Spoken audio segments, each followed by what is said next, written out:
And a happy Thursday, everybody. Welcome in. Chase and Big Joe, 1025 The Game, live at the Omni Nashville Hotel at Bar Lines, our home away from home every Thursday. Good to be back. We obviously last week had the Thanksgiving break, and so we missed it. But here we are. Here we ready to are. We're rock and roll. back. Feeling good about everything, man. Yes, yes, indeed. High school football state championships going on right now. I'll have to look at a score in a second for the old alma mater. But yeah, man. Taking on FRA, taking on BGA in the first game of the state championship today. leading things off. Yeah, we're excited. Our buddy Chris Childers from SiriusXM College Sports Radio going to join us in the 1 o'clock hour for the entire hour. Obviously, a lot to get into with him, with all the coaching moves and the playoffs and Vandy and whatnot. So we'll look forward to conversating with him coming up at 1 o'clock. So that should be a lot of fun. And then we'll tell you about some cool things that Souls for Souls are doing in the 2 o'clock hour. Also, Greg Wyshynski will join us, talk some hockey with him. Absolutely. I had no idea. We know Chris Childers, how popular that dude is across the country when it comes to college football. I mean, I run to people all the time because he went to MTSU, right? With, all of us are grads there. And people love him. I mean, it shows very popular. So to have him on today with us will be a lot of fun. We talk college football, a big weekend ahead. What's going on? I'm going to steal the floor for 30 seconds. Go ahead. Yesterday, I got word that a friend of a lot of people in town had passed away, a guy named Steve Cropper. And Steve is one of the greatest guitar players of all time with Booker T and the MGs, wrote Sitting on the Dock of the Bay, Green Onions, and he passed 84 years old. And I'm telling you, for years, Greg Pogue and I had a radio show together, and Steve was on this every Friday. And the stories he told and the guests he brought on, and it was just an amazing segments to listen to him talk about rock and roll in the 60s, 70s, and 80s, how he got the script for Blues Brothers that Dan Aykroyd drove by his house in L.A., threw the script over his fence and said, "Hey, read this and let me know in an hour." And Steve's like, "An hour? I haven't read a book. I haven't read anything in years." And got that, and then he did the thing for the Blues Brothers, and then just took off, and then just a wonderful human being, and it's a huge loss. He was such a dear friend to so many people, and passed away. So I think his kids went to FRA too. They did. My can't remember if it was junior or senior year. I got to play with him a little bit because he came in and helped us out in the band. But, God, what a man! Yeah, and I was like. I was picking up, I'd been playing guitar for 2 years at that point, and I finally learned how to do a blues scale, and I was really proud of myself. I'm like, look, I can do bends and everything. He comes in, picks it up, and I just felt like 2 feet tall. It was he brought a guitar because we didn't want to play guitar, Steve, and let us sit here and act like teenage girls.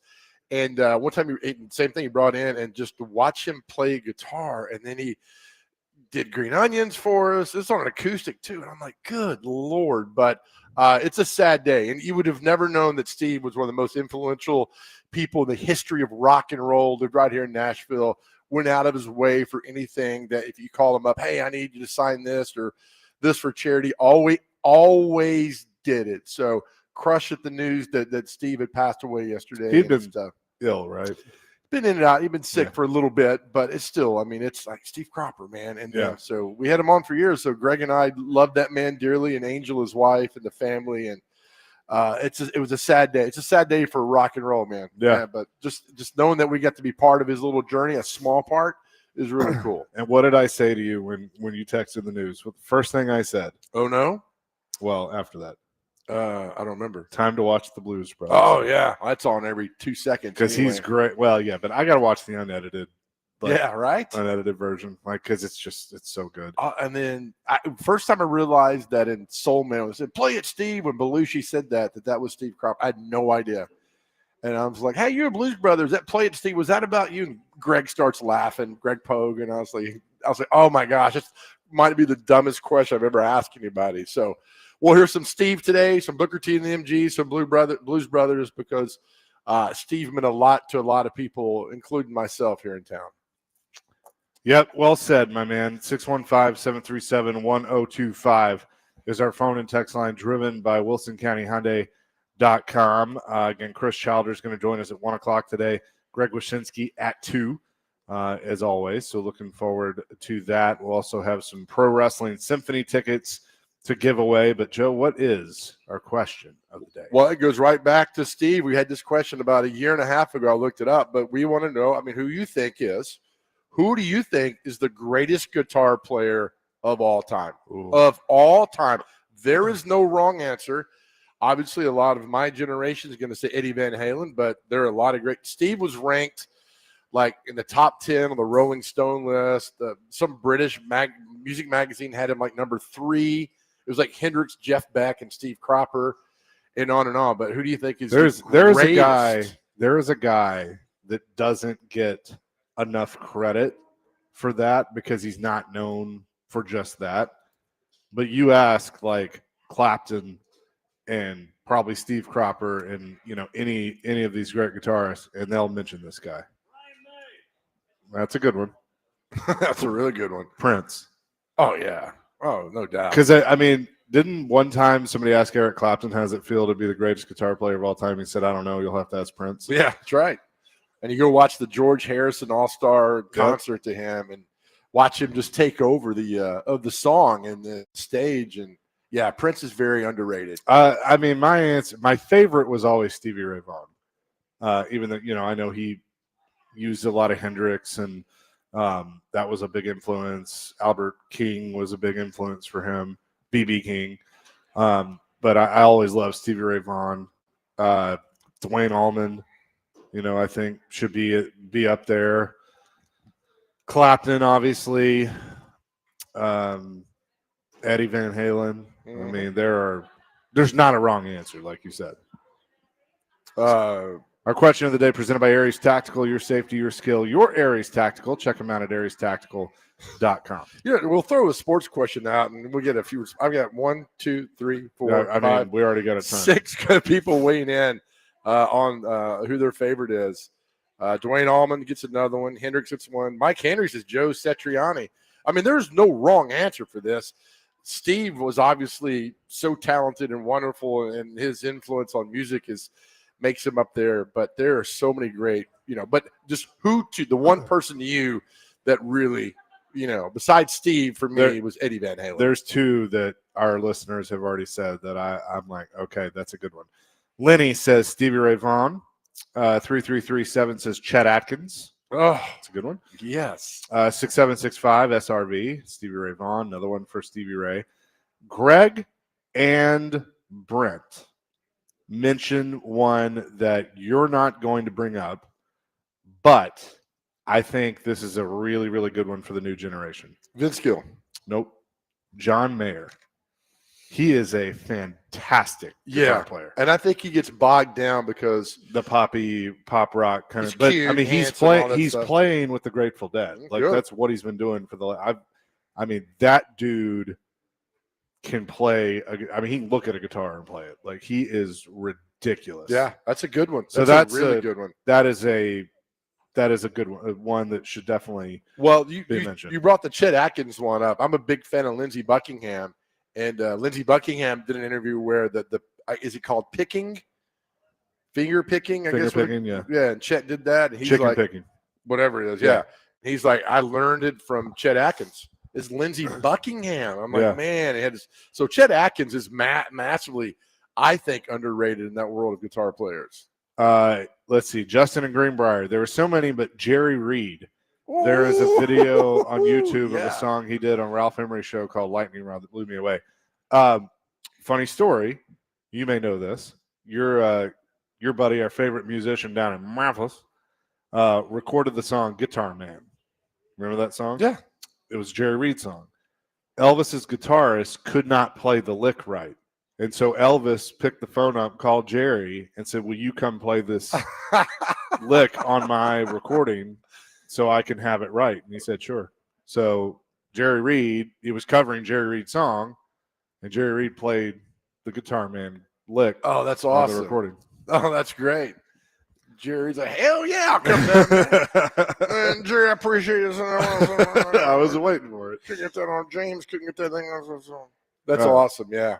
It's just crazy. I mean, I think sometimes I don't think we do, but I think some take for granted who lives in this town and who had lived in this town. Andrew from Dover, James Patrick Page, Jimmy Page. I think that's obviously a good one. He might be number one. He very well could. I mean, he used what was it he used? Well, Eddie used the drill, but what was it? He used the violin bow on the guitar. Oh, yeah. A Whole Lot of Love, Yeah. which was just awesome. Steve Gorman talks about one time playing with Jimmy Page how they were playing and I think Steve said he forgot to drum because he was just staring at Jimmy Page. It was like, oh my God, there's Jimmy Page is on the stage with me. Oh, I got to keep up. 4720 says, Mike Henderson of the Blue Bloods, a local great, played at the Bluebird every week for years. That's cool. I like seeing local guys. A new guitar. This is Troy, Stevie Ray Vaughan, absolute best. A new guitarist, Keegan Valentine. I'm not as familiar with him. I am not either. Andrew says Dwayne, also Derek Trucks, and Jerry Garcia. Yeah, the Derek Trucks thing. I need to get on board with Derek that. Trucks is really good. I need to get on board with that guy. Jeff says David Gilmour. So David Gilmour is so underrated too. Yeah. Pink Floyd. Another one for Derek Trucks and SRV. Sturgill Simpson. That's another good one. Billy Strings. Keith Urban. Keith Urban is a very, very good guitarist. He is so good. I mean, Vince too. Like Vince is one of the best. Right. Vince is. I'm convinced Vince is with the Eagles because he could sing and play guitar. Well, yeah. I mean, like, yeah. But he could keep up with Joe Walsh. Yeah, right. I heard Vince sing last night. I can't tell you why. Oh, that's good. Man, did you go see Vince last night? I was listening to him. Oh, okay. Look, you got all upset. I was like, was I not invited? The way you turned to me, he's like, look, I get on my bike. I get on Instagram this morning. And I see you and Dr. Crane with Santa, and I was like, wow, he had badgered me for weeks to take him to Santa. Must have missed that. Must have missed that invite, but whatever. Joe was upset he didn't get everything on his list, and it went into a whole tizzy. I'm like, Joe, we'll get you cotton candy, walk home, just relax. Yeah. Thank you. And the cotton candy was really good, so thank you. Ted Nugent. Ooh, what's a good one? Motor City Madman. Keb Mo, yeah, right? Brad Paisley, that's another good one. Glenn Campbell a good? Amazing. Was he? Amazing. There's a video that was out the other night of Glenn Campbell sitting around with Willie and a bunch of guys. This must have been like in the early 80s, and he's playing It's Done Him Gentle on My Mind. Yeah. He's playing acoustic and just killing it. I'm like, good Lord. Yeah, Glenn Campbell. Glenn Campbell, was he correct me out there, listeners, but part of the California Boys that did all the music for the Beach Boys in the studio. Yeah. There's a name for them, the California Gang or something, that did all the music for the Beach Boys. This one I think you would like, Roy Clark. Oh, yes. Clay says Wendell Cherry, session player in the 80s and 90s, doesn't play much anymore, but one of the best guitar players out of Nashville. Wendell Cherry. I think I've heard that name before. Is that like Brett Mason or the guy that did all the really for studio guitar player? I can't imagine being that talented at something. I'm surprised. There's a name that hasn't been mentioned yet that I'm a little surprised by. This one, 4822 says Carlos Santana. Great. Top 10. Mike on Kentucky Lake says Mike Knopfler. Mark Knopfler. Sorry. I don't know. He's got a brother. That might be his name, but they're Dire Straits. Yeah. Oh, yeah. I was listening to Money for Nothing last night. 3337. Can't forget Dimebag Darrell of Pantera. That's a good one. Yeah. Let's see. Wesson Hermitage says Buckethead. I am surprised. There's Brian May, Peter Frampton. Angus Young gets one. I am surprised nobody said Slash. Maybe he's pretty good, man. He's pretty freaking good. Maybe because he is taken for granted. Yeah. Like, and he's not 93. Yeah. That he's still very very around in so many ways. Right. I mean, It's a good one. He's ridiculous. That Appetite for Destruction album, Great. One of the greatest albums of all time. there's like 9 of the 10 songs, like, and I know they don't care about charted, but were like great songs. Like that album is just an amazing album. And so many, it came out in the mid 80s, right? So it's crazy. 87 came out the year I was born. It came out less than a month after I was born. So when I look at you, I look at Appetite for Destruction. Yeah, it's a good one. What are the songs of that? Welcome to the Jungle. It's So Easy. Night Train. Out to Get Me. Mr. Brownstone. Paradise City. My Michelle. Think About You. Sweet Child of Mine. You're Crazy. Anything Goes. Rocket Queen. I'm telling you, every song could have been a massive hit. I love Rocket Queen. Yes. That's a great song. So there you go. That's our question of the day. Greatest guitarist in your mind, 615-737-1025 in honor of Steve Cropper. We are live today at the Omni Nashville Hotel at Bar Lines. More coming, 1025 The Game.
The late, great Steve Cropper with Booker T and the MGs. Little Green Onions on this Thursday. Chasing Big Joe.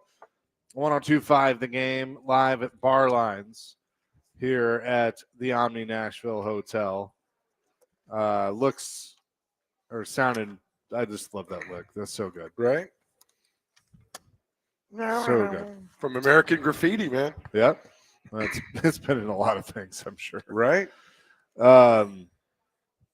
Yeah, Sean says, give Prince the Rock and Roll Hall of Fame performance at Google. You'll see legends awing over him. Agreed. Yeah, I brought that up earlier. He's very good. Kenny and Spring Hill, George Harrison, Eric Clapton, Jay from Laverne. Another one, what's his name that plays the harmonica and guitar at the same time? Can't remember his name. Clint Black? A few people do that. I don't know. What's God, I'm gonna look him up now. He was Elvis's guitar player, James something. Yeah. Oh well, yeah, and his guitar player is pretty good. I got to meet. He lives out in Brentwood. I met him last year. Just a gracious man. Randy Rhoads. You know where Randy Rhoads' last performance was? No. They had played with Ozzy in the Knoxville Coliseum, and they left. They had a day off, and their next concert was in Daytona Beach. And they went down a day early, and they rented a plane on their day off. Randy Rhoads and somebody, I don't know if they were buzzing the runway or something, and they died. Wow. So his last concert was in Knoxville, Tennessee. That's pretty crazy. Right? I mean, he was watching him with Ozzy and like I think he was like 26. Didn't they, for Ozzy's last concert, they did something where for one of the songs they had like Ozzy standing in front of the screen with Randy behind him, and they played. It was Randy playing the guitar. Might have been. Which was really cool. Ozzy loved that guy. He was 25, I think. He was, he passed away, ridiculous. 25. At 25, I was still stealing money out of my mom's purse, and this guy was killing it, man. Yep. So 25. That's really, really sad. Yep. So Penn State still doesn't have a coach. Don't you apply for it? At this point, I might. We'll talk more about that in a second. Larry wants to answer our question of the day. Larry, what's up? Hey, man, you talking about guitars? Yes, sir. How about Toy Caldwell, Marshall Tucker Band? That's a good one too, Larry. That's a really good one. Any of the Skinner guitars? Yep. Oh, Alan Collins, Gary Rossington. Yeah. Ed King, Steve Gaines. Yep. Who is it? Ricky Medlock that's with them now? I mean, he's pretty good. Yes, came out of Blackfoot. Played with the group to begin with and then left and formed Blackfoot. He was a drummer when he started. Yes. Yeah, that's right. That's right. That's a good one, Larry. Thank you. Good job, Larry. All right, no problem, guys. When I was in high school, I was obsessed with Leonard Skinner. Like, Leonard Skinner was my favorite band. Like, I went into the deep dive of the Van Zants. And so, like, that day when we were here and Johnny Van Zant was standing up and we met him, like, I literally was trying not to shake because, like, my dad took my friend Logan and I to Starwood to see Leonard Skinner, like, 2 or 3 times. I got beer spilt all over me, and it was, like, the greatest accomplishment of my life. I bet. Like, I mean, they were – and, I mean, you know, I don't think any original members left. Actually, there's not. No. But I mean, Johnny's kept the legacy going and everything. It's been fantastic. But remember we met Van Zant here. We took the picture. He's like, "Is that would work for you?" I'm like, "Yeah, it does." Yeah. He's like, "I'll take another one if you need." I was like, you need to go. We're no ones. Thank you." And people were like, "Who is that?" And you were like, "Oh, that's Van Zant. It's Leonard Skinner." Like, no way. And people started flipping out. And I was like, "Sorry, Johnny, about that, buddy. We apologize for all that. Getting you up there." Yeah. Oh, our main man calling in. All right. Let's go to Kenny the mailman. Kenny, what you got? Wow, I've never been introduced as the main man before. I like main that. Man. You are the main man. I've got a story for you. Hard to believe. I know nothing about music. Very little. I always grew up, loved sports, playing sports. But my 3 sons love music. So, you know what? Sometimes you got to support whatever they love and help them out. So My youngest son, Jack, was about 12 at the time. Have you ever heard of a guitarist named John Five? He played for Marilyn Manson. He's touring with Motley Crue now. Yeah. Is he the one Okay. that took? He's playing with Motley Crue now, right? Yeah. So Yeah. Jack kept saying, I got to go cheer this guy down. I got to go. And I said, you can't go to a bar, Jack, to hear this guy. Only about 200 people, so I'll take you. Well, it was about like Hank Hill taking Bobby somewhere, okay? people were looking at me like, what are you doing here? But he went right up to the front, and he was dressed like a green demon and just going nuts for about 4 songs. And I'm going, what? But then he brought a stool out, and for an hour he played Chet Atkins songs, Buck Owens, Roy Clark, and he got so emotional playing in Nashville. He said, I didn't have cable TV. I grew up listening to Hee Haw, and then he had memorized all the TV themes, and he played all the TV themes on the guitar, and he was just one of the nicest, most down-to-earth little green demons you'll ever meet. But Jack had bought him a Hee Haw shirt, and do you know, to this day, when he's ever in town, Jack goes and sees him, and he'll point and go, Hee Haw guy, and he's seen him 4 or 5 times around. But you have no idea how influential Nashville is to some of these people that you would never expect. Just the wildest looking guy ever, but yet he had a soft spot in his heart for Hee Haw. Oh, Y'all nice. have a great day. Thank you, Kenny. Sharing that one. Thank you, Kenny. That was a good one. Joey Gallatin has a question. What's up, Joey? Or an answer to Yes, the question. sir. I'm surprised nobody's mentioned Joe Bonamassa. I'm a big fan. Yeah. He was a child prodigy. His dad owned his own business renovating old guitars. And at 11, he was playing paid gigs. And he's played with Eric Clapton and King and so many. And I've seen him at the Ryman. And he's one of my favorites. I wouldn't say maybe top 3 ever, but he's up there. Joey, why do you think he's not – he's fantastic. Why do you think he's not mentioned more? I don't think as many younger people my age, I'm 33, but many people my age know of him. I was in the military in New Mexico, and he played a lot out in the casinos out there, but he's got an older bluesy style of playing that you just don't see as often anymore, you know? Yeah. Well, he's good, man. Thanks for the call, Joey. Appreciate it. Thanks, Joey. We saw Sammy Hagar like a year or so ago. Yes, Joe sir. Satriani played Fantastic. with him. He was great. And now there's another guy that plays with Hagar a lot that played with him in Vegas when Ricky and I saw him, named Vic Johnson. He can match Eddie. I mean, he has learned all the Eddie licks, which that's got to take forever. Oh, absolutely. Yeah, but Joe Satriani killed it that night, man. Yeah. I was watching Van Halen again. Yeah, I know that. I walked out and looked at you and Rick and said, "This is the closest I'm ever going to get to seeing Van Halen." Yeah, it was a 3-hour show. It was fantastic. And he's like mid-70s, and he's like, I can play all night. We're like, yeah, we're here. Might as well. Come on. We got nothing to do. Right? It was an amazing show. Brandon is up now. Brandon, what's up? Hey, guys. No one's mentioned Tom Morello yet. Oh. Right? Good. I mean, dude had innovated sounds on guitar.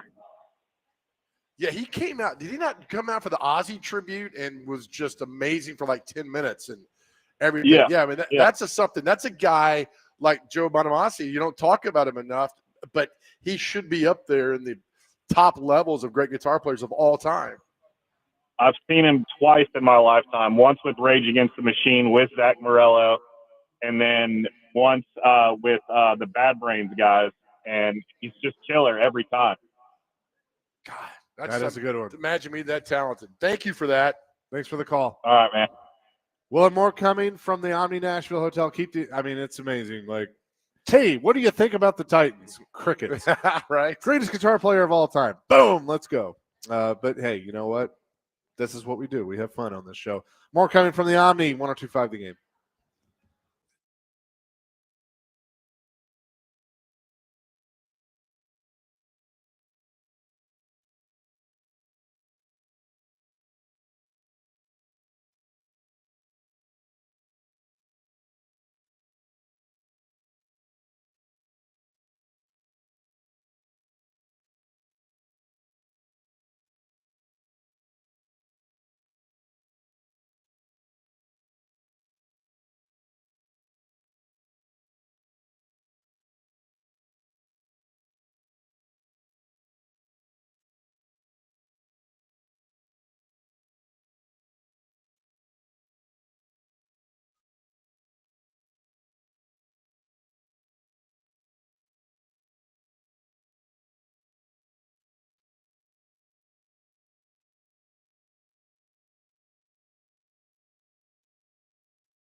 A lot of people don't know this.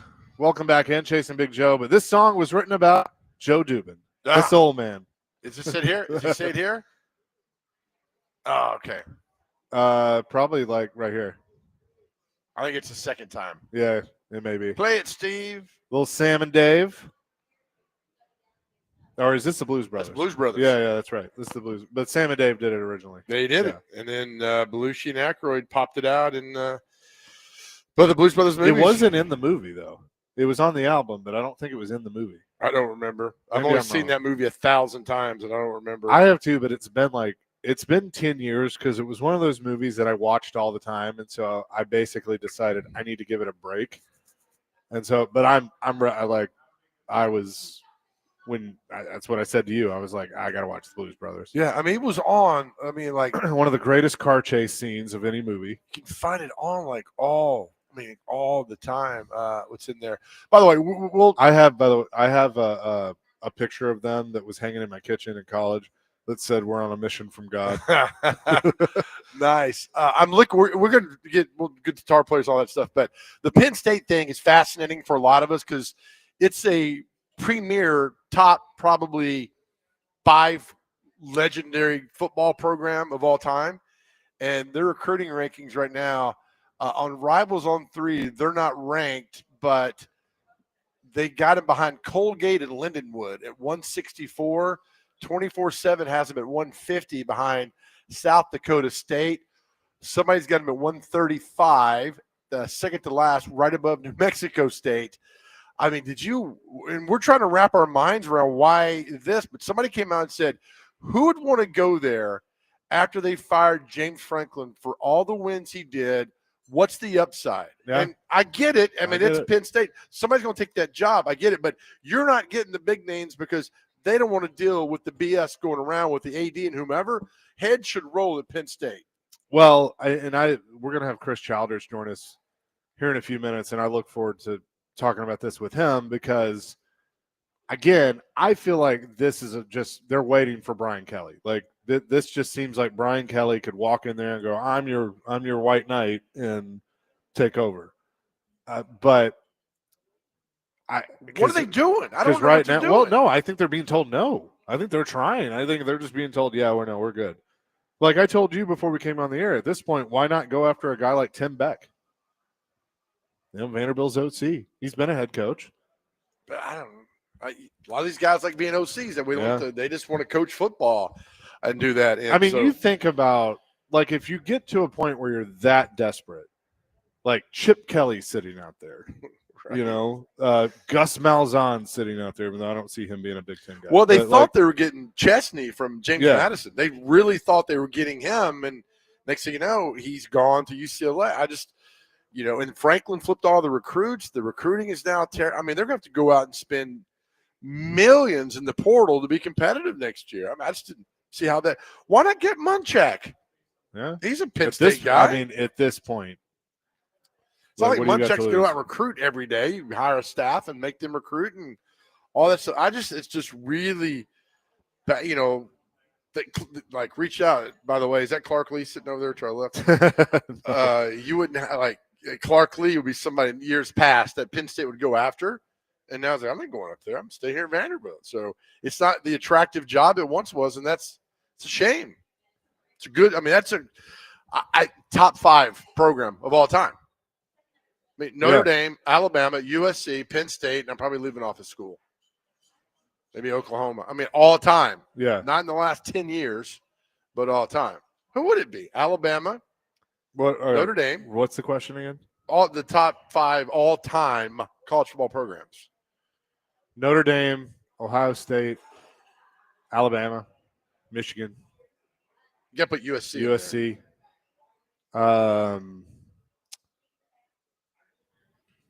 Oklahoma, Texas. I put Oklahoma before that. Yeah, Oklahoma. I mean, Switzer won how many? 3? I think so. Miami?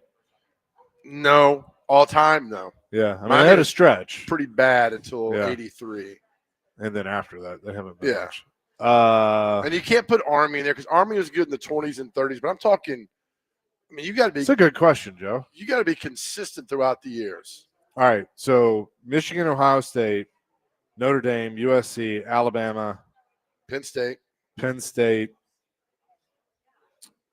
I mean, Georgia, no. No.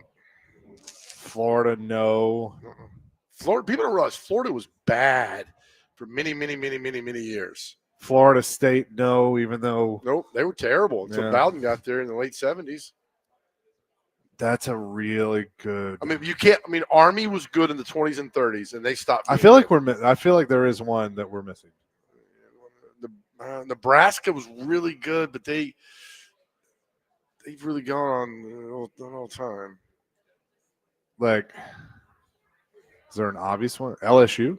No, I wouldn't say so. It's up there, but not. Yeah. You're not moving anybody out of the way. So you look at Penn State, an iconic, say, top 10 program. Nobody wants the job. Right. It blows my mind away. That's what happens. Like when when you have administrations that just Stay out of it. Yeah. Right. Stay out of it, right? Hear that, Amy? Stay out of that. Go hire Terry Bowden. Let him know. You got a Bowden name up there at Penn State. I mean, you'll fire him in a year, but you can still get him up there to have. I don't know. I mean, Greg the Garbage Man wants to answer our question of the day. Yes. What's up, Greg? I just you guys are talking about Leonard Skinner and one of my favorite bands, obviously. But Billy Powell is someone who probably is underappreciated a great deal on keyboards. I agree. He was one of the best. Is there a dog barking? No. Makes me nervous. Why are you calling about a keyboard player? We're talking about a guitar player. Well, it's like Cropper. He and I was nicknamed the Cropper, but for a different reason. So, Greg, how are things over on Murfreesboro Road? I'm on Fessler's Lane right now, so things are good over here. Are you warm? You staying warm? I am. The heat in the car's not working, but we'll get to work on that in January. Well, we have a mutual friend named Greg, who's full of hot air. Maybe he can sit in the car with you. Yeah, that's him. That's similar to the Cropper nickname. Hey, Greg, when is your school, Trevecca, going to get a football team? I think that's coming in January as well when I get my heat fixed. That's be quick to get a stadium. And Pat Sperduta is going to be the head coach. Oh my goodness! Inside scoop. Can I put that on Twitter? Yeah, sure. Go ahead. Right. And Trevecca Trojans. Okay, good luck. All right, good deal. The Trevecca Purple Trojans. So, all right. Okay. Thank you, Greg. You guys have a great day. Bye. You too, Greg. You too. Our man Chris Childers is here. We'll talk to him starting at 1:00. We'll have more coming. Chasing Big Joe, 102.5 The Game.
Chasing Big Joe, 102.5 The Game on this Thursday here at Bar Lines at the Omni Nashville Hotel. Dr. Crane is back at the Busy Bee Plumbing, Heating, and Air Conditioning Game Nashville Studios, home of the $99 yearly Beehive membership, where the buzz is always about great service. I think that song was in, what's the, Sandlot? Sandlot, that was it. Little movie, little Booker T and the MGs for Sandlot. It's been a long time I saw that movie. Yeah, it's a good one. Good movie. Going back a few years. Yep. Getting it done there. Bad news report. What's that? Your FRA Panthers are getting really beaten bad at the state championship game down there. What's the score? Is it 41-13? Oh. 48-13? Because of that, we will not play any Luke Bryan songs today. Because his son's the backup quarterback at PGA. And because of that, you cannot hear the George Plaster Show on 94.9 starting at 3. Sorry, George. Now, hold on a second. Jason, hold on now. Are we still going to fist fight? You're like, damn right we are. Sorry. Well, that sucks. Did they win these state titles when you were there? No, hell no. What's your language? We barely even made the playoffs. We made the playoffs, I think it was my junior year, because the team forfeited. So in your 4 years there, y'all never won a state championship? No. Nothing? No. They won it. Coach Weicker won one in 90, 91, somewhere in there. Who's the most famous alumni from FRA? Me. Is it Buffett's daughter besides you? Come on, man. It's gotta be somebody. Probably. I mean, Will Wade? Yeah. Will Wade's probably up there. Did he graduate with you? No, his brother did. Brother did. Yeah, Will was about 5 years ahead of me. Oh, okay. We were in 8th grade when he graduated. So no, like I'm trying to think. 80s. When did FRA start? 60s. Okay. 70s. 71, I think. 71. I don't know. That's a really good question. We need an FRA alumni to call in and save Chase on this. Yeah, I have no idea. Ricky said, Chase, your FRA boys are getting mollywopped. Hey, you know what? At least you got there. McGavick's never sniffed anything close to the state championship. So good for you, man. You guys got there. Yeah, well. You should have given him a pep talk. I would have. I definitely would have. So, yeah. So, Luke Bryan's son's a backup quarterback at BGA. So, no Luke Bryan songs today. Okay. Well, we were playing guitarists anyway. But in jest. Yeah. But we don't play Luke Bryan anyway. So, it doesn't matter. I feel like he's on your same list as Florida Georgia Line. Close to it. Yeah. Florida Georgia Line's pretty awful. I'm glad they broke up. we need to see that break up. You know what's so funny? The guy that wrote a good chunk of their songs, Hardy, I love Hardy. Like he's really, really good. Okay. I think Morgan Wallen wrote some of their songs too. Maybe so. But I don't know. Yeah. All right. Hardy and Morgan Wallen. Yeah. You look more like a McDonald's guy to me, though. We're off tomorrow, folks. McDowell's. Chris Childer's like, God, I came down for this. I believe on December 22nd, you might need to log into Netflix because there is a new documentary that is going to be debuting simply called Elway. Don't hate me. Don't care. Really? Don't care. I figured you would like that. Don't care. Am I going to see a petulant child who didn't want to go play for the Baltimore Colts? Probably. And he got traded to the Browns. That's like if Eli Manning's story came out, same thing. I don't care. Threatened to go play for the Yankees. Yeah, go. I mean, and got traded to didn't win a Super Bowl until you had a running game, which was 15 years later. I'm not watching. I don't care. Okay. I mean, the Cowboys thing was great because you had all that they went through with Jimmy and Jerry and Troy and Emmett and all the parties. I mean, that was great. That was a great documentary. Elway, I mean, what do you want to know we didn't know before? Right? That his dad was an amazing college football coach at Stanford, and John was great, and then won a Super Bowl as a GM. And that whatever happened last year with his agent, remember? His agent passed away in a golf cart. So, I don't know. I mean, I think those are good, like a football story, like when they did Marino and the NFL Network was good and Walter Payton. Those are fun. I don't know why Netflix is putting Elway like that. What was the 30 for 30 they did from Elway to Marino? It was a 1983 draft. Yeah. because you had Elway, Marino, Kenny O'Brien, Tony Eason, Todd Blackledge were all the big quarterbacks. And it's like the greatest quarterback draft of all time. And they had the same agent. Elway and Marino had the same agent. And then it's great because Elway, his agent had to deal with what was going on up there. Then rumor came out that Marino was a coke addict. And so he dropped to the late in the first round. Right. And Don Shula's like, what the hell is – and so the Dolphins didn't want to take it. And they're like, why is he falling so far? What do we not know? And somebody, I think Shula finally said, let's just take him and we'll figure this out. And they took him and turned out to what I think Dan Marino is the greatest football quarterback of all time. Turned out pretty good. Yep. That is for sure. Coming up next, we're going to spend some time with our buddy Chris Childers from SiriusXM, talk some college football with him. That is all next. Chasing Big Joe, 102.5 The Game.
Hour number 2, Chasing Big Joe, 102.5 The Game from the Omni Nashville Hotel at Bar Lines. He's Big Joe Dubin.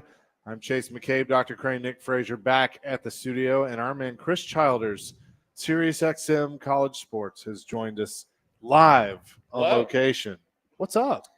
Not much. It's been a crazy week to cover college football. I would say so. The Lane train. Penn State might be calling your co-host Rick Neuheisel at this point. Rick said today that he's like, at this point, he's just going to drive to State College and park outside of Pat Kraft's office and just say, I can help you. I can help you, Right? And I'll take the job. That's what he said today. He'll just drive there and say, I can help, and he'll bring Jerry with him. Yeah, I mean, at this point, like, what do you got? What do you got to lose? But, I mean, I've said this to him that I feel like I'm just waiting for Brian Kelly to show up and go, hey, I got you, because he's got his stuff figured out. He's getting his buyout from LSU. Yeah. I wonder how that would go over. I really like Brian Kelly. I think Brian's a really good coach. I know him personally. They could do worse. Sure. But how would it be received? Probably not the best, right? Right. So I'm curious because, and again, you would be better equipped to answer this because you do know him and you meet a lot of these guys and talk to a lot of these guys. I think he's a jerk. Like, I've never been a fan of his. Can you tell me why? Because I have a lot of background here. Yeah, right. And now I'm not going to disagree with you. Like, do you have a personal experience? No, and Okay. that's the thing. Okay. That's why I'm prefacing this. Like, I don't have the personal relationship. Yeah. I've never met him. It's just everything, the stuff with my family, and he's always come across a little phony to me. So, agree. Yeah. But I'm going to tell you a little bit more. So, I really like Brian, and I think Brian is a really good football coach, and I think he works hard, and I think he is a decent person. Is he a great person? Not really. So, he's the kind of guy that if he were to sit down with us right now, he would talk to us. He'd have a big smile on his face. He'd play the game. He'd be like, oh, my God, guys, good to see you. And then the second we walked away, he'd be talking crap about us probably. Or saying something how we're doofuses or something like that. So, like, there is that element of the guy. Perry. In some words, yeah. There is that element to the guy, I would say. But overall, I think he's a modern football coach. I mean, these guys, think about the jobs they have. They're like politicians. I mean, the way they have to play the sides, and ultimately, if you don't win, then they dig up every little thing in your background. But if you deliver on the bacon and you cut taxes and all that stuff, they're going to cheer you. So for Brian Kelly, he didn't win enough at LSU, but he did win a lot at Notre Dame. Yep. And I was of the mind when so I will just give you my preface. When he was hired at LSU, I thought best possible hire they could have made. Right. To me, he took Notre Dame as far as he could. Yep. And kind of maxed out. And then he realized LSU had championship resources. Now, the world changed. Think about that. Yeah. After he went to LSU, all of a sudden, we had this monumental court case. The Alston case, June 21st, 2021. It's the most important day in college sports history. And I reference it all the time because it truly is. And it's the day that the NCAA lost power over, essentially being an amateurism sport. So because of that, Notre Dame got power again. Yeah. Because here's the thing that Notre Dame has that Alabama doesn't have and some of these other schools, many, many rich people that are alumnus, that care, that have pockets, that will give Marcus Freeman or whoever the coach is everything he needs to be successful. Brian might have left early before realizing things were going to change. And then he went into an environment that he didn't fit. Yeah. Brian's a Boston guy. I'll say this. I think I can shed a little bit of light on it. Like going from Boston to Baton Rouge or even South Bend to Baton Rouge is like two planets. I moved from Chicagoland to the Nashville area in the fall of 2000. And it was so weird because when I was talking to my peers and I was pledging the fraternity and all that, there were so many times we couldn't understand each other. And we're speaking the same language. But at that moment in time, I had a really thick accent, like I would say Wisconsin and stuff like that. So I remember asking where my friend Tom was, and they kept telling me it was 2:30. I was asking what time it was, and then with the Southern accent. So there can be, I know it's the United States of America, but there can be you're a fish out of water. Now, do I think State College, Pennsylvania would be a lot more comfortable for him? Yeah. I do. Do I think at the end of the day they would be hiring somebody equivalent to James Franklin? I do. Yeah. And do I think he's the only one out there that would even check that box at this point? I do feel that way. Yeah. So I think he would be good for them. But is he a little bit of a you-know-what head, to your point? Yeah, he is. I will tell you this. Chase and I, we found ourselves in the SEC Media Days in the auditorium watching the SEC documentary. Mm-hmm. How we got in there, I don't know. We're sitting with a bunch of SEC people. The first scene in the documentary is Brian Kelly. And Chris, there was an audible groan. And Chase and I started laughing. I was like, nobody likes him. And you could feel nobody liked Brian Kelly. And again, you have a good relationship. I don't know him at all. It's cultural. Yeah. But everybody was like, oh. And sometimes it can be that simple. Like, for me, I've been here for 20-something years, but there's times where I'm like, what am I doing here? Because I just, I'm born from a different, for whatever reason, even though it's a 9-hour drive, there is a big cultural difference. And I think, from here to Chicago, I think for Brian Kelly, for him, and I think if you think you're good at football, you think you can do it anywhere. Right. Right. Sure. You can go, and I have a work ethic, and I have this, and I can go win. And I think for him, he gets to the South and he realizes immediately he's a fish out of water. What happened to him with the family thing is kind of interesting. You laugh about it, and I laugh too, and I had my fun. Right. But it's interesting because when I first started at MTSU, I went back home for Christmas break after my first year. And I would help my mom in the Rust-Oleum, the paint company, the cafeteria, right? So I'd go in there, she worked there, and I'd go help out. And I would work there in the summers. And so I would know everybody. And so they'd come up and I'd be, checking them out with their bagels and their cream cheese or whatever. And when I would talk to them, they'd be like, where did you pick up the fake accent? And I didn't even know it was happening. So it is kind of weird how you can be around people. Yeah. And here's what I think happened to Brian that day. I really do. I think he got there to Baton Rouge, and all of a sudden he's constantly around these different voices. And I think in his head, there's and this is like zooming out and getting into like the psychology and the science of it all. Right. But honestly, I think because like that day, all of a sudden in his head, that's what speaking sounded like. Sure. And so it came out really weird and inauthentic and awkward, and we've been having fun with him ever since. Yes, we have. Yes. Myself included. Look, right. It's funny that you say that because the 2017 year when the Preds made the run to the Cup, I was around them like every day. Started talking Canadian. I do it with my brother-in-law. Yeah, I would say like outs and like. Do you know my brother-in-law? He's a scout for the Capitals, but he's at every game. I think I've met your brother. Brian Southerby. Yeah, Say hi to him next time. Yeah. He's a Capital scout, and he played for the Caps. But he lives in the Governor's Club, and so when I hang out with him for a day, 100% it happens.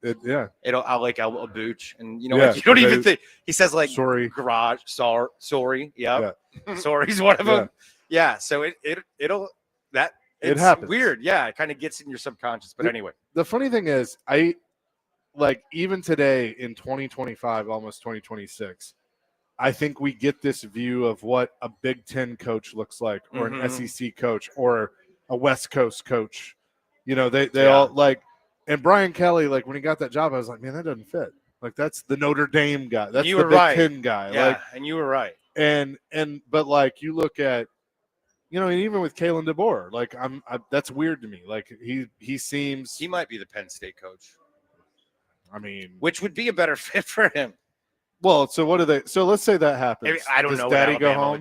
Does Daddy just come out of retirement for a couple of years, maybe to does he say, "Miss Terry, I'm gonna go to work for a minute"? Like, in my heart of hearts, I don't think so. But then in my heart of hearts, I think it's possible.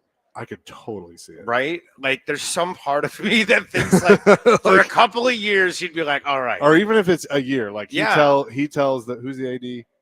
Oh golly, why am I blanking on his name? He's been there for Why am I not? It was Bill Battle. It was Bill Battle.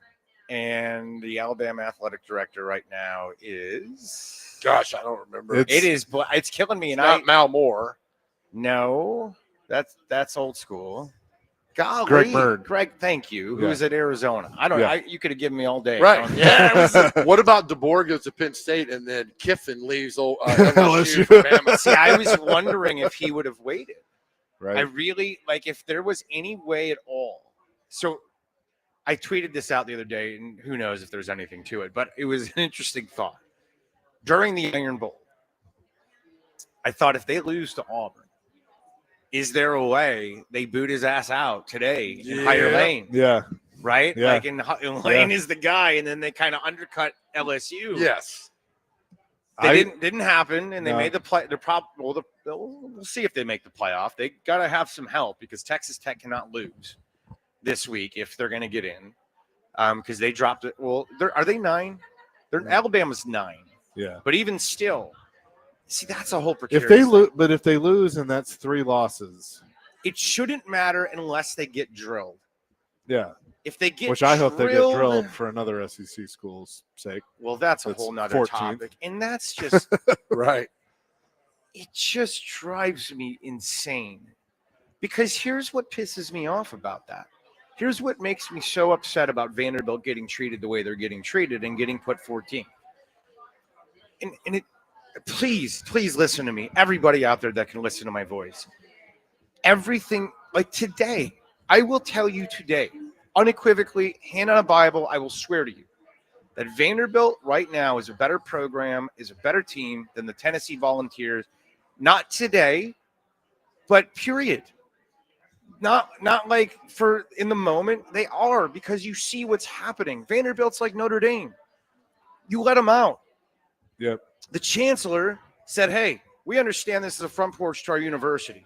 So now we're gonna lighten things up, at least from the transfer perspective, because it doesn't hurt our U.S. News ranking." Yep. So when you take transfer portal guys and you're not sacrificing your SAT, ACT scores, you don't hurt that ranking, so they can stay in the top 10, which is important to them. Yep. On top of it now, if you take all the transfer kids, it doesn't hurt that. And now you've got this football team. They took New Mexico State and took the best of it. Jerry Kill, Tim Beck, Diego Pavia, the holy trinity of New Mexico State, brought it in with others, brought an edge. They just went to Tennessee and walloped them. Oh, yeah. Just destroyed them. You look at Notre Dame's Peter resume. Burns said belt to ass. That was his exact... and that's what it was. Look at Notre Dame's resume this year. Notre Dame has the loss to Miami. They have the loss to Texas A&M, and that loss got worse this past weekend when Texas took it to them and dominated them in that game.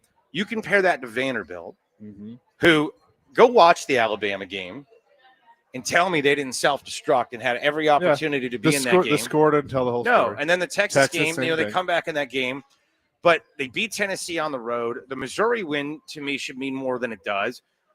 Notre Dame's best win is USC. And the other win people were hanging, whose average is hell. I'm sorry, you put USC against Tennessee, I think that's a competitive game. Let alone I think Vanderbilt will run them off the field. Yeah. So to me, this is all about brand. The committee's doing nothing.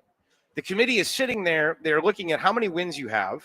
So they're simply looking at a number, whether you're 11-1, 12-0, 10-2. Then they're ranking you based on brand, which is why Notre Dame's in a good position, which is why Alabama is in a good position. You cannot convince me that Notre Dame has a better resume than Vanderbilt. You simply cannot do it. And to me, this is all based on brand recognition. But here's the deal. Everything you ever knew, I want to just grind this into your skulls. June 21st, 2021. Everything changed. I would argue to you today, the best college football job in America is in Lubbock, Texas. It is the best funded. It is the one where Double Eagle Energy, Cody Sellers and Cody Campbell and another guy, John Sellers. Those two gazillionaires sold this company, Double Eagle Energy. They made billions of dollars. These were 2 ex-Texas Tech players. And they said, guess what? We're going to go play ball. And they've infused so much into that program. It's no coincidence that their softball program was a nothing burger and played for a national championship because those two bought Najee Kennedy for one of them's wife, who was an ex-softball player who wanted a nice birthday present. Here's the best player in the country. And it got him within a win in the national championship. Yep. That's what Texas Tech is. I would argue Vanderbilt, based on what you saw yesterday with the Curtis kid, everything you ever thought about Vanderbilt, take it, throw it away. Yep. Because there's a new reality. We are living in a world post-2021 that is completely different. Not to say, but the thing is, Ohio State has money.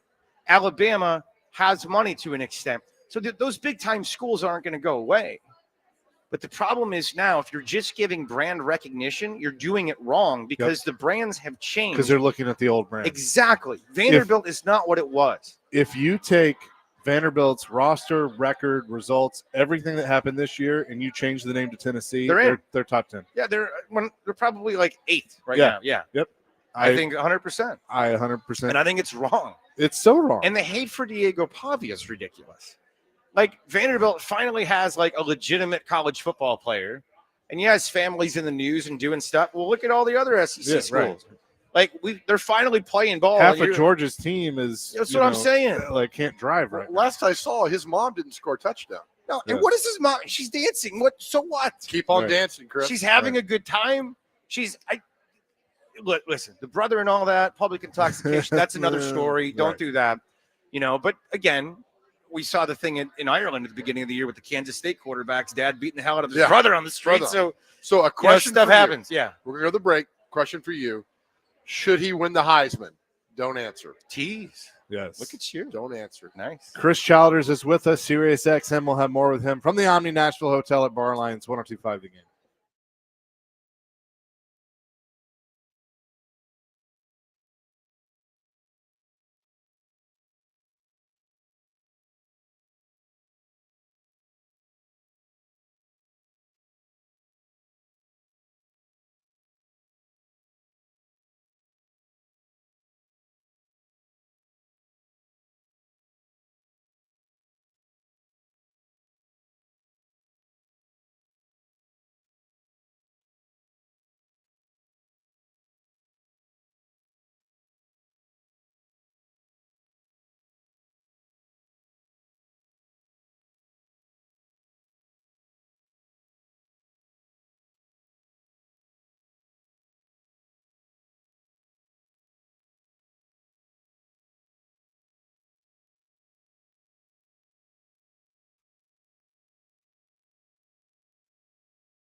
Chasing Big Joe, 102.5 The Game on this Thursday at Bar Lines at the Omni Nashville Hotel.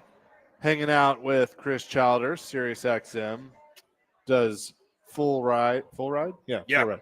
With Rick Neuheisel. Mm-hmm. How many years now? We figured it out. We have been 10 and a half together. That's what I thought. Whoa. Yeah. Nice. Now he left. Where did he go? Was that when he went to UCLA? It was after UCLA. So he got let go at UCLA after they played in the first ever Pac-12 championship game. Yeah. And so he gets let go. He starts working for us. He worked kind of part-time-ish for a year, and then I think we became partners the year after that. So, it's been a decade plus of working with the man. The best job. All right, he has a great story about our very own Derek Mason from when he Rick was. does, yeah. He was like quarterbacks coach with the Ravens, and Derek was just give me the ball. Give me the ball. Give me the ball. Give me the ball. All right, Chris, let me ask you this. Yes. Why will Diego Pavia not win the Heisman Trophy? All right, so the reason he won't win the Heisman Trophy is if Fernando Mendoza and or Julian Sayin put on a just marvelous show on Saturday night. I think especially Fernando Mendoza.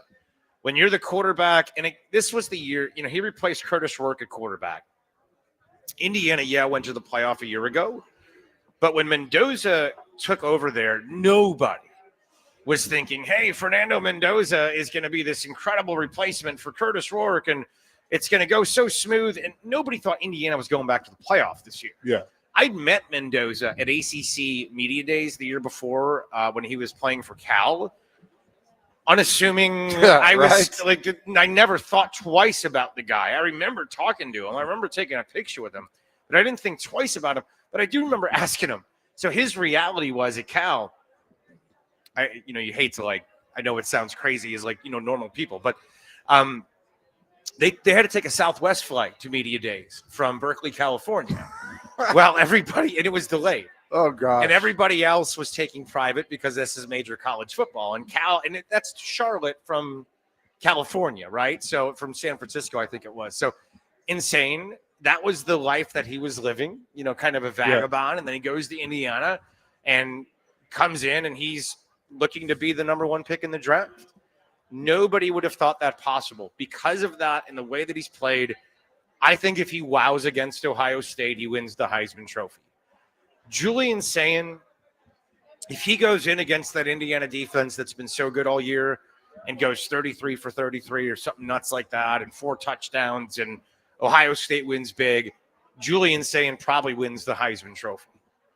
If it's a 17-14 game and it's a slug-it-out defensive battle, Diego Pavia wins the Heisman Trophy. Now, I will tell you this, as a voter, you're not allowed to tip your hand. But I will, I'll tip it a little bit into the fact that it's going to take a lot for me personally to not put Diego Pavia on the number one line, considering what he's done to literally transform an entire program overnight.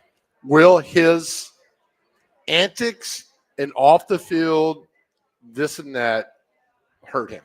It depends. I think it almost goes back to our last conversation. There's going to be people in parts of the country that don't care. Being a kid from the Midwest, being a kid from Chicago, those kind of antics are fine to me. They're normal to me. I wasn't raised in the Bible Belt. So I was raised in a Catholic community where the priest would go outside and drink off the keg. So it was a little different. Smoke a cigarette, you'd see, so it was a little different. So, from a Bible Belt mentality, and there's a lot of voters in the southeastern part of the country, I could see them holding it against him. Now, I think what works in his favor is that he's the SEC candidate. And they might overlook it. They might overlook antics to vote for him number one, especially in a part of the country where maybe they would judge him a little harder for the church and the, this and that, that's got him all the attention. Sure. I do think there are going to be people that look at an Indiana quarterback and an Ohio State quarterback and simply because, and it's not right, but simply because of who they are and where they play. They're going to look at the guy that's the Heisman candidate and say, well, he did it in the SEC. That's more impressive to me, and probably give him the vote accordingly. But this is a wide open Heisman race, I think, going into, to a certain degree, Right. going into the weekend. If Mendoza is not the quarterback in Indiana, are they 11-0 or are they 6-5? See, that's the question. I want to say, look, he's been amazing. He's played himself into being a top draft pick. So you want to say that he is a real big reason that they were 11-0. However, they were in the playoff last year. So to me, Kurt Cignetti's the biggest reason that they're 11-0. Their head coach. Diego Pavia clearly, as great of a job Clarkley has done, it's obvious that a couple of years ago, out of desperation, because they had 43 transfers leave the program, they had to go to the chancellor and they had to say, hey, we need help. And that help came in the form of loosening up the transfer restrictions. Sure. And it came in number 2 but Clarkley, make no mistake, Clarkley saw that film. Yeah. He saw New Mexico State beat Auburn. Yeah. And I guarantee you he made a call to Jerry Kill and said, how'd you do that? And then when they had the chance to, they brought them all. Yeah. Which was all of them. They brought them all. One U-Haul, baby. Stowers with them? too? Yeah, Yeah. Stowers. Yeah. It changed the whole thing. Right. Which is another study in its own right of like New Mexico State having that kind of talent, and that's how high school football recruiting has changed. Yeah. You know, we had signing day yesterday. Nobody cared. Nobody cared because the kids, right? Half of them are going to leave. Yep. What does it even mean Well, anymore? Vandy fans cared a little bit. Well, that one, Yeah, different, right? That's different. Yeah. Hey, real quick, off of that, Vandy flipping a wide receiver from Alabama. I know Curtis is fantastic, but flipping a wide receiver, I was like, what? I thought it was a fake account. Goes to show you what we said earlier. And I think this is where people need to really see this. They need to understand this is it's hitting them in the face. When that happens, it just goes to show you we have changed. Everything is different. Yep. This was not possible 3 years ago. Right. It's happening now, and they got the number 1 quarterback. Like, this is a different world. Vandy obviously has NIL and collective. There's no other way to put it. Yeah. They are competing financially, which means, here's the thing. If you tell me what's more powerful than taking competitive NIL and then matching that with the ability to get a degree from Vanderbilt, which then maximizes your ability to make more money if you don't play pro football after school, which gives you a heads up in the business. There is not a better sell in the Southeastern Conference. You are correct. There is not a better sell. So because now they have the ability, and really it's the transfer portal. You're not going to see Vanderbilt kick butt in high school recruiting unless the kid is an absolute academic whiz. And I think clearly that quarterback is. Yeah. It's got it. Yeah. Got to be some sort of, 3.5, 3.0 kind of kid. But the transfer portal, right? Those are the ones you can go supplement your roster. And like who's the kid I was talking to today? Why am I blanking? He was on our show, the offensive lineman for Vandy, transferred from Minnesota. Oh, gosh. Golly, I'm forgetting his name. But either way, you know what I'm talking about. Yes. It's that, and he even said it. I transferred to Vanderbilt.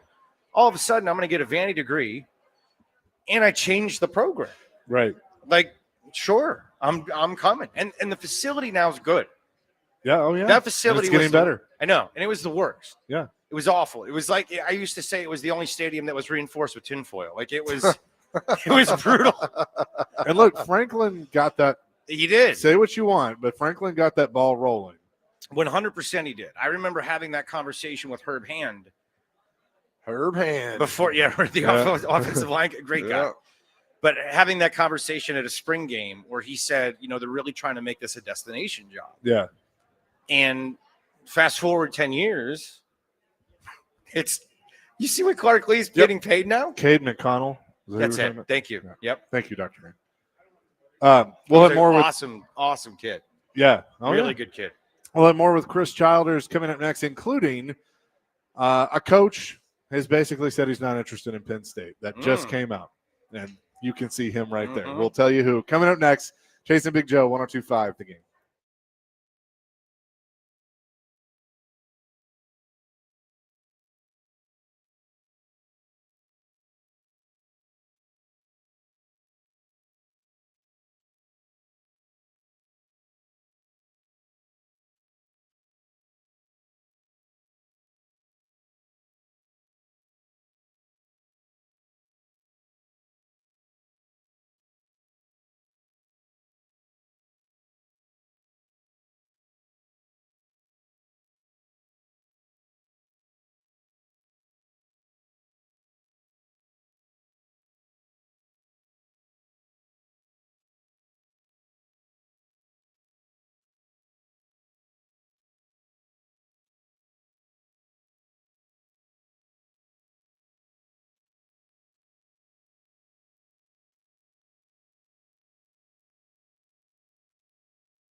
Coach, I know this is a little off topic, but since we're all here for 30 minutes, just what do you think when people link you to the Penn State job and say that you and your family aren't happy at Alabama?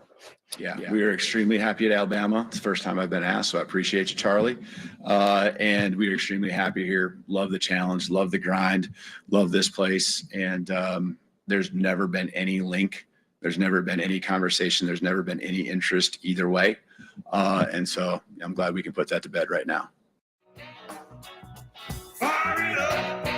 DeBoer, when asked about the Penn State job, he looks miserable. When I he's feel like I remember a coach saying that they were not going to take the Alabama job at one point in time too, when they were coaching the Miami Dolphins. Nicholas, St. Nicholas, St. Nicholas. Now he said it over and over. He I'm did. not going to be the Alabama coach. He was adamant. Now I think there are a lot of people that are glad he lied, and ended up going back on that. But nonetheless, I always like that because it's like all the Alabama fans. Like, all right, who coached before Saban? They're like, and they're like, if you Alabama fan, Mike Shula, truly know how that all came to Shula, and it was Mike Price and Francione and Dubose, and everybody is like, man. Yes. Who coached the bowl game after Shula got fired?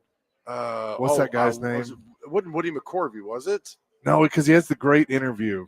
He's a God. He got the voice, right? Yeah. He's like, but he had the great soundbite at halftime of the game.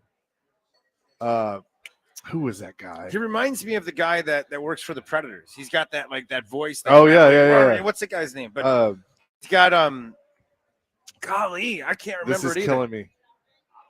I don't know. Joe Kynes. Joe Kynes. Joe Kynes. That was it. He's got Joe Kynes. Yep. Wow. To the point. Yeah, of how Alabama has changed post Nick Saban. Isn't that crazy? Mm-hmm. I asked you a question during the break, and I said, right now, national championship winner is, and you said? I said Texas Tech. Really? I did. I think they're the best team in the country. I almost am willing it into existence because I want it to be. I think Texas Tech plays Indiana for the national championship. Love to see that. I would love that. And maybe I'm nuts, maybe so. But I've stressed over and over again as I've sat here how things are different, how the era changed, how who's competitive is different. If you watch Texas Tech football, they've got an incredible offense. That's one thing. So they can score. They got the quarterback, Baron Morton, all that. But defensively, I just want you that, Rodriguez at linebacker is great. They've got a defensive line, and they've got the ability to get after the quarterback with guys that are legitimate NFL first, second round guys. And this is no coincidence. They didn't grow them on trees. They bought them. Yeah. They have a ton of money. They just have so much. When you sell an energy company for billions and you say, as an alum, this is how I want to spend my money. It's the greatest day in the world at the university. Yeah, but you're essentially the owner. Yeah, you're a pseudo owner. It's like Phil Knight in Oregon. So I just think defensive. I've always said you're only as good as your line of scrimmage defensively. You can be whatever you want to be, but you're not going to win a championship unless you can attack the quarterback. And they do it as good as anybody. And I think they're better on the line of scrimmage than anybody in the Southeast. I think they are better than Ohio State up front, which is saying something. Indiana, I just think they're that good. And Indiana is just kind of the total package. Ohio State will be interesting to me because Ohio State hasn't played anybody the entire season besides Texas week 1. Yes. At all. Yeah. So I don't know what they are. I have no idea. I think they're really good. But are they national title good or are they playoff good, right? I don't know. We'll find out. Could Indiana have done that? Well, of course they didn't. Did the portal make Indiana what they are now? Yeah, of course. Okay. Yeah.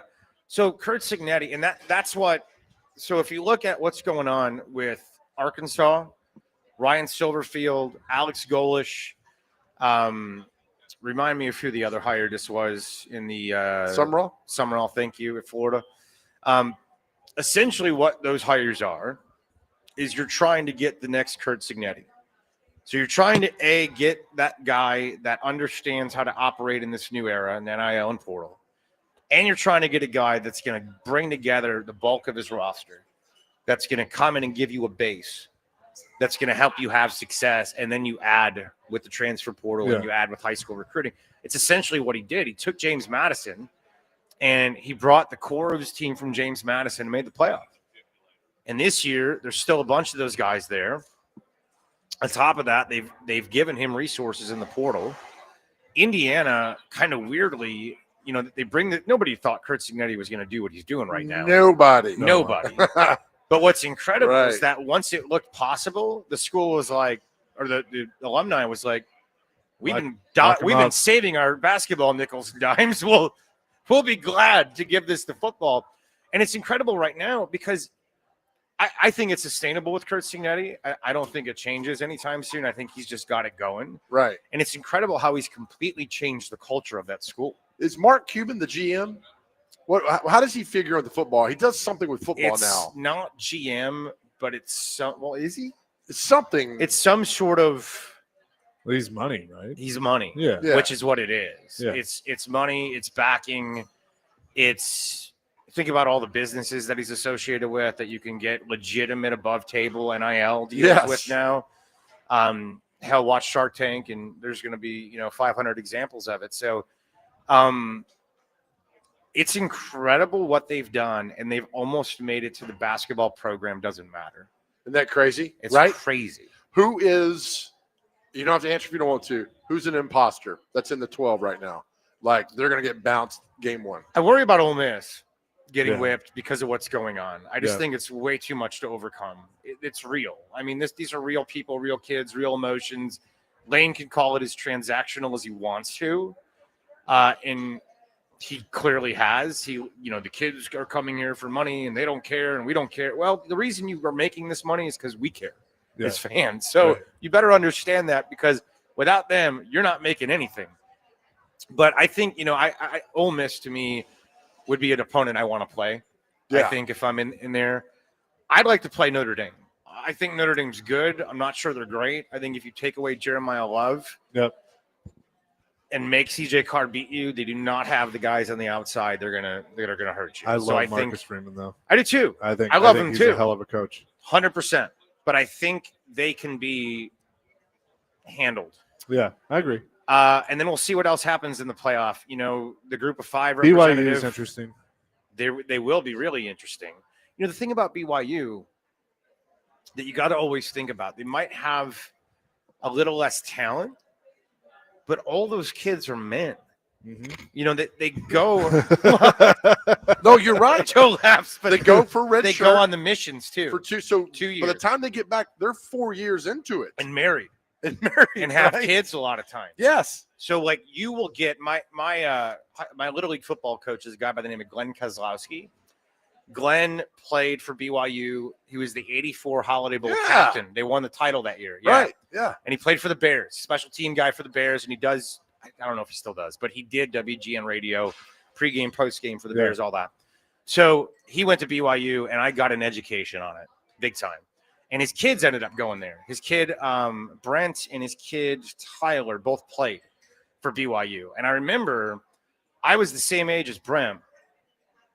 And I'm pretty sure I was getting ready to graduate college when he was starting on the football team. Like, we were the same age. Right. But I think I was getting ready to start a job, and he was getting ready to play college football because of the fact that when he graduated high school, I'm pretty sure he went immediately on a 2-year mission. Yep.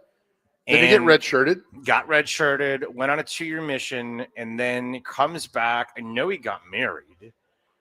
And so then it's like you're a full functioning adult. Yeah. And then you're playing college football. Military deferments and the religious exemptions, you get that. Real quick before we go to the break. Every year when they play the College World Series in Omaha, the fans out there get behind the underdog, right? Mm-hmm. Is Ole Miss I know you want to play them, but I secretly want them to win the whole thing. Like, I'm rooting for Ole Miss to go all the way just to piss off Lane Kiffin. I'm rooting for that too. Chaos. I disdain Lane so much on a human level. I just have zero respect for him as a man that I would love to see Pete Golding just stick. Yes. It. I would love it. I would love it. That would be awesome. Is there like an America's team this year? It would have been Vandy. If Vandy it gets would have in, been Vandy. If Vandy got in, I think a lot of people would be. It would have been rooting Vandy. for Yeah, of course. It absolutely would have been Vandy. Indiana. Yeah. I mean, the fact of the matter is we kind of just accept them as great. They're Indiana.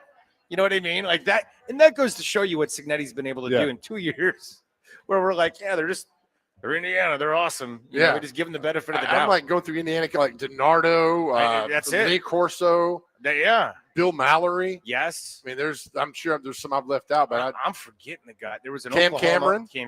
There was an Oklahoma offensive coordinator, Kevin Wilson. He was their coach. Who's the guy that was just there? That's with the glasses. I don't even know. Yeah, they're so irrelevant. I don't even know. I know. Bobby Knight.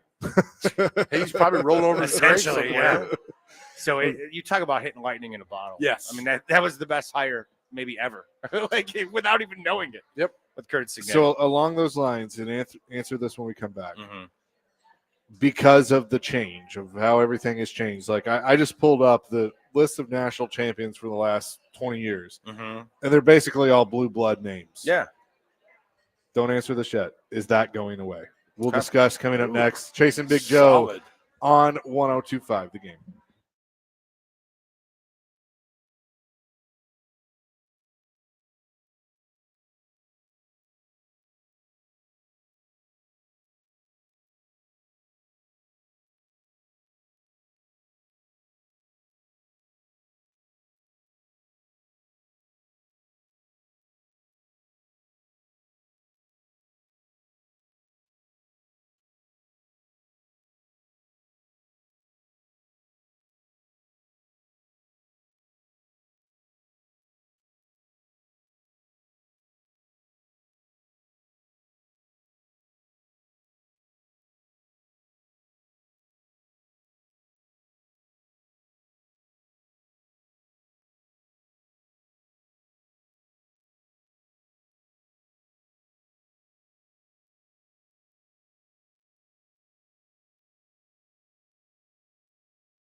Joins us from SiriusXM College Sports.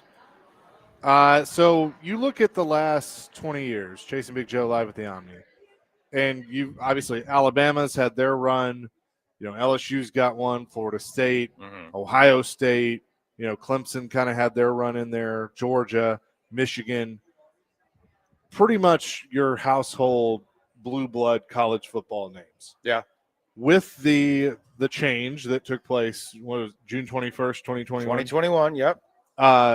Could you see now, especially with an expanded playoff, that the blue bloods are never going to not be there, but maybe not as prevalent, where you could have your Indianas or your Texas Techs or Vanderbilt, whatever, that are competing for it? You follow the money, because even though we set a cap with and that's another court case, the house settlement. Yeah. To me, there's no way that sticks. There's just no way. There's absolutely, take that to litigation and you'll win, because bottom line is this: it's really not a novel concept. It's something that we have precedent in every other sport. In order for you to put a cap on somebody's earnings from a professional sports environment, you have to have collective bargaining. Right. The players have got to have some say. So they were making a certain amount of money. Texas Tech was one of them that front loaded it before the house settlement went into effect. So they paid all these players right before that deadline, right? So they got all ahead of it. There's no way that you're going to be able to restrict what players make, which is what they're trying to do by adding a salary cap, unless the players actually have a seat at the table. It's not going to pass. Which they're going to have to. Yeah, it's just not going to pass muster. It's not within the rules of the way we do things at a free market in the United States of America. So with that said, to your point, yes. To me, Memphis, if Fred Smith had not have passed away, I believe that if Fred Smith wanted to, Fred Smith could have made Memphis the best team in the country. Yep. I see that happening at Texas Tech with Sellers and Campbell.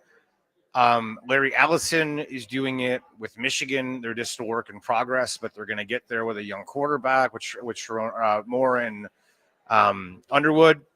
So to me, the answer is absolutely. If you have a sugar daddy who is, or several, a pseudo owner that is willing to fund the team, it does not matter. It could be Middle Tennessee. I've said it forever. I said, if I'm MTSU, I'm going to every single one of these football maniac country music artists. I'm going to the rich ones. And I'm saying, hey, I know you're a Georgia fan. I know you're this fan, like Luke Bryan or whatever. But do you want to own a team? Right. Like, do you want to actually, I'll give you the power. I'll give you the everything. This is yours. Go. Make us great. Like, that's what I would do. And I think it could happen anywhere as long as you have money. Let me ask you this before we go. Why do you love college football? Well, I did love it. It's a little weird now. I fell in love with it because of everything that pro sports doesn't have. So I grew up in Chicagoland. So I love Broadway, and stay with me, because the fans, the bands, the students, it's a production. It is far more than a football game. You go to a Titans game on Sunday, yawn. Go to a game in Knoxville or Tuscaloosa or wherever, even Vanderbilt now, it's incredible. Yes. It's a completely different kind of experience. It's a show on top of a game. And so that's what I fell in love with. I remember my first seeing my Notre Dame's marching band on the field, and that whole pregame show and all that. And then the Irish Guard with the kilts. And I'm like, this is off the charts. Yeah, I'm like, this is as a kid. So I fell in love with it. And growing up, everybody that I was friends with was just pro sports fans. So I kind of was different, because I was the one guy, and I was a big Notre Dame fan. The one guy, there's a lot to do with my grandfather, that I was the one dude in my middle school that was just college football. Everybody else just cared about the Bears. The 9-3 Bears. Yeah. Right, the now. 9-3 Bears. They're I don't know how to handle it. Right. Well, I'm it's a funny. lifelong fan, and it makes me feel weird. I texted. You may remember Ryan Porth, who now works for the Score in Chicago. 670. Yeah. And I was just like, "Are they is this real? And at first, everybody up there was just like, It's no awesome. way, No. no way it was going to happen. But And last week was the Yeah, and if now- they win this week, we actually think we can go to the Super Bowl. yeah, now everybody is just kind of like, okay, they're actually good. Mhm. Like they got the right coach, the right quarterback, the right like, coach. You know, yeah, definitely. Who do you? We'll talk about it off. I'd really like to see Kevin Sumlin end up here. Oh, yeah, that'd be interesting. Wouldn't that be cool? That would be interesting for sure. I think gobble him up in a second. Thanks so much for doing this. You're welcome. Good stuff. Yeah. We'll do it again soon. Chris Childer, Sirius XM, College Sports Radio, Channel 84. Check him out. What time are you on full ride? 8 Central till 11. 8 till 11, Monday through Friday with the coach Rick Neuheisel. We'll shift gears. We'll talk some hockey and some Preds with Greg Wyshynski. Coming up next, Chasing Big Joe, 102.5 The Game.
Hour number 3, Chasing Big Joe, 102.5. The Game on this Thursday. We're live at the Omni Nashville Hotel at Bar Lines, and we say hello now to one of our favorites, Greg Wyshynski from ESPN, senior NHL writer for them, and he's presented by Old National Bank.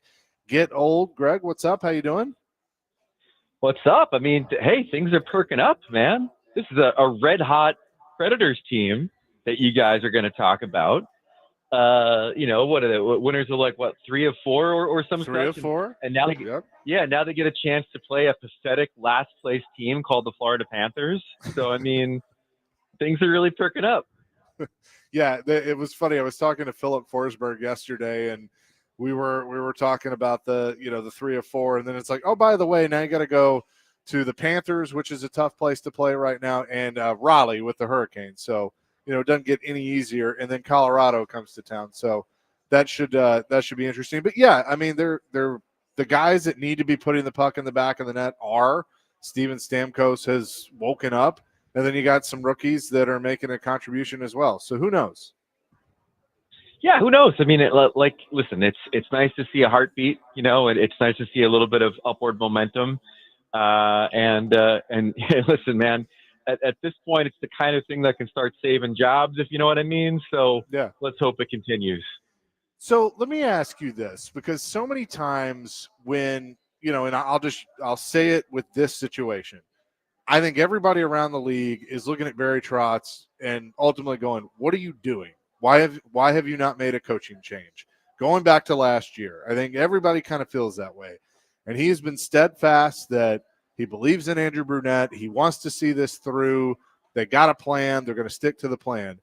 So let's say that he's right and we're all wrong, and that eventually, and I'm not saying this year, but they get better this year. They go through another draft cycle and free agent cycle, and then all of a sudden the young talent and everything starts to click with Andrew Brunette as the coach. Is he going to get the credit he should get for being right? Or are we just going to go, okay, well, they rebounded and now they're better again? No, he should get the credit for it. I mean, anytime that the GM can be this patient with someone and actually have it pay off, then obviously it's to the GM's credit. And, you see it around the league all the time when it just seems like the pressure is building and building and building towards a team, breaking up its team. And then all of a sudden things start to change. I mean, I'll give you an example right now in Boston with Don Sweeney. I mean, they started a sell-off process last year with guys like Brad Marchand and Brandon Carlo and others. And there's other guys in that team, Pavel Zacha being one of them, where people were like, how do you not trade this guy? And I think in Boston, they were saying, look, I think we could be a little bit better than people think. And lo and behold, by not completely blowing things up, they're, a team contending for a playoff spot right now under a new coach. So patience can sometimes be a virtue for a general manager. And I think if things somehow do turn out for the better in Nashville, it'll be to Barry's credit for not having slammed his hand on the panic button quite yet. Right. Greg, this Colorado team, I was looking yesterday. I mean, 19-1. I don't really deal with the overtime losses, but they've lost one game in regulation, and now we're getting December. I mean, not to say how good is this team, but I mean, they're playing at a level unlike we've probably seen in a long time. Yeah, since that Bruins team a few years back that set records for regular season wins and points in the regular season, we haven't seen a team this dominant this early as Colorado. And their record in their first 23 games was pretty similar to that of that Boston team. I'm actually seeing them tonight. I'm excited. I haven't seen them live yet. They're playing the Islanders here in New York, so I'm going to get a chance to see what this looks like in person. On paper, it's just been dominant. Leading the leading team in offense, the leading team in defense. Their goaltending has been really, really good. Wedgwood's hurt right now, but Blackwood's back and he's playing tonight. And then, as we covered in our NHL Awards Watch on ESPN.com today, Nathan McKinnon's running away with the MVP award, and Kel McCarr is the unanimous choice right now for best defenseman. So, their stars are playing like stars. Everything seems to be clicking in the way that it should click. And there are teams, I think, in this conference that on paper are deeper. Like if you look at Dallas top to bottom when they're healthy, I think they might have a deeper team. But it all comes down to execution. And right now, no one's executing on the level that Colorado is. Can Sidney Crosby just go away? I mean, he's got 18 goals. The Pens are playing better. We don't like him in Nashville. Just go away. No, I think much like with Ovechkin, you want to savor every moment you get with these guys actually playing good hockey and being relevant. And in the case of Crosby, like I'm all for the Penguins' resurgence this year under their coach Dan Muse. Because like life is better when the Penguins are a little bit more dangerous than they've been. I want to see Crosby play in the playoffs, whether it was going to be in Pittsburgh or somewhere else. I think if there's any like bummer about this season, it's that they've been this good, and all the rumors and content farming that go along with Sidney Crosby's potential availability via trade go by the wayside when the Penguins are this relevant. So, look, I don't know if it ultimately needs a playoff spot, but I do know that they're probably good enough right now where, Gino and Sid are probably not going to move during this regular season and are going to try to keep pressing for the Penguins to make the playoffs. Greg Wyshynski is with us here on the Chase and Big Joe show.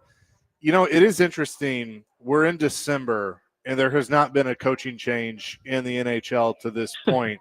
How surprised are you by that? And besides Nashville, because I know a lot of people still have Nashville as being the first one, what team could be a candidate to make a move sooner rather than later? Yeah, I think that's a combination of teams having bad teams having recently hired guys. You think about the disaster right now in Vancouver, for example. I mean, they have a new coach there. The two that are sort of interesting to me now, clearly a lot of people probably think that Ryan Huska with the Calgary Flames might be in trouble. I actually think that if you look under the hood of the Flames, they're not playing terrible hockey. Yeah. It's just that they're not getting a lot of goaltending, and their offense hasn't necessarily produced results when it needs to. But the two that I'm looking at are Lindy Ruff and Buffalo, because once again, Buffalo is Buffaloing right now, and that's a very sad thing for the NHL. It's been waiting for over a decade for this team to be relevant, and they're just not. And then Craig Berube with the Toronto Maple Leafs. And, Berube goes there to try to, toughen up this team and make them better. And, I think as they get healthier, they're still missing some pieces, and their goaltending's been very inconsistent this year. There's still a chance that they could turn this thing around and be a playoff team. But we all know what the pressures in Toronto are for a team that's struggling. And if his message isn't resonating, it could be Berube that pays the price up there. And I mean, it's pretty obvious if they do that, they go Pete DeBoer, right? I don't know, man. Like I feel. Let me tell you where I think DeBoer would be the most interesting coach. Is I think he'd be the most interesting coach in Los Angeles.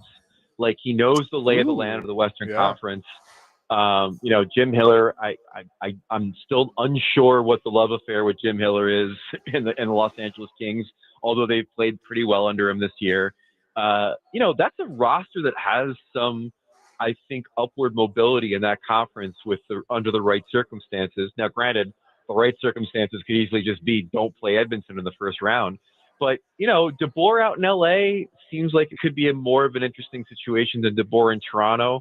But again, like it also could just be DeBoer sitting on his hiney earning $4 million this year to do nothing. If I was in his shoes, that's probably the path I'd take and then reevaluate things next season. An interesting one for sure. Greg, appreciate it as always, and we'll talk to you next week. Anytime. Thanks for having me. Greg Wyshynski, ESPN senior NHL writer, and he's presented by Old National Bank.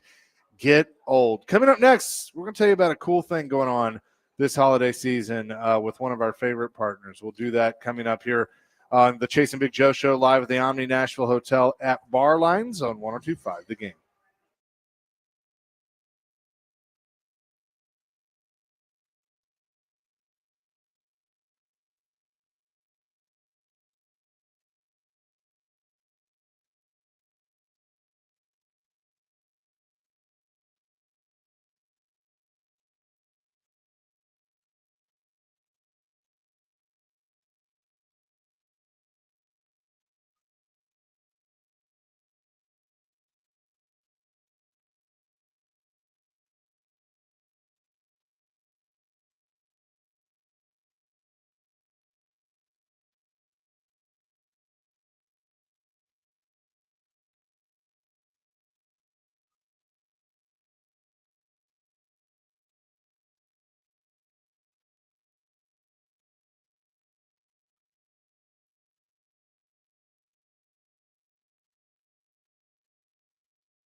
Chase a Big Joe 102.5, the game on this Thursday at the Omni Nashville Hotel at Bar Lines. Look, you know how much we love working with Souls for Souls. We've done this for several years, and Jamie Ellis is with us now, and who's one of our favorites. You guys are my favorites. Favorite partner, teammate, however you want to put it. But we wanted to spotlight Souls for Souls this holiday season because things are really heating up for y'all, and this is a big time of year. Yeah, and it's a perfect week for us to be doing this. You know, Giving Tuesday was on Tuesday. We call it Giving Shoes Day, so it's Nice. the kickoff for us for our big end-of-year campaign.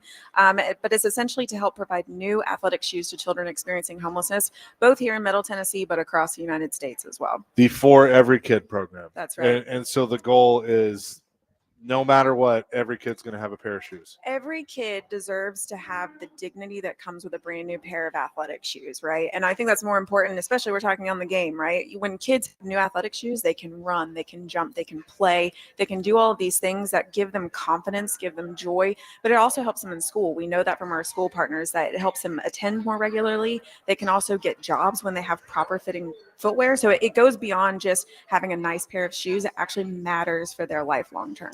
It's that confidence thing. It's funny, like, you know, now I'm a guy, I'm going to wear shoes until they literally fall apart because that's just what we do. But I looked down the other day and I was like, yeah, it's time. But you think about, unfortunately, and especially this time of year, there's so many kids that they can't. That's right. And that's where you guys come in. That's right. And, you know, especially for this program, we really try to serve children who are experiencing homelessness, which looks different in different places. Here in Middle Tennessee, we hear from Metro Nashville Public Schools. It could look like, I mean, obviously living on the streets, but it's transient kids. It's kids who don't have a fixed place to call home. And that's bad enough for children. But if we can give them something like a brand new pair of shoes that they can call their own, that is theirs, that they can wear until they wear out, that matters in the long run. And especially this time of year, like it's $20 per pair of shoes to do that for a kid. That's nothing in the grand scheme of what you're spending in your holiday season, right? So how do we do this? What do you need? We need, so $20 is exactly it. All throughout this month, we have different matches that are going on as well. So the $20 goes even farther throughout the month of December. If you go to soulsforsouls.org, or make it even simpler, s4s.org, you can donate directly on our homepage. It's very easy to do. And I also encourage people this time of year, if you don't know what to get someone and you're stumped on what to do it, the best thing to do, give them a gift of giving a pair of shoes to a child in need. I love it. Do we still do the gently used, slightly used, or? So that's a different program for us, which also still matters. And we'll definitely take your gently used shoes. Okay. We'll donate those. We have a whole other program where we send those to low income countries and people actually start businesses selling those shoes and earning an income for themselves. That is always going on as well. So we'll do that too. Yeah, we have drop-off locations all over the city. You can find that information on our website. We're talking $20. $20. And that's it. I spent more than that today just trying to get downtown. All right. But it hurt. I mean, I'm telling you, it hurts when you see kids who don't have that in the home. I mean, it just breaks my heart. And to know that you can make a little dent with the $20 is powerful. Yes. And I'll tell you one thing, we had an event actually yesterday in Memphis with the school where we were able to provide every student in that school with a brand new pair of shoes.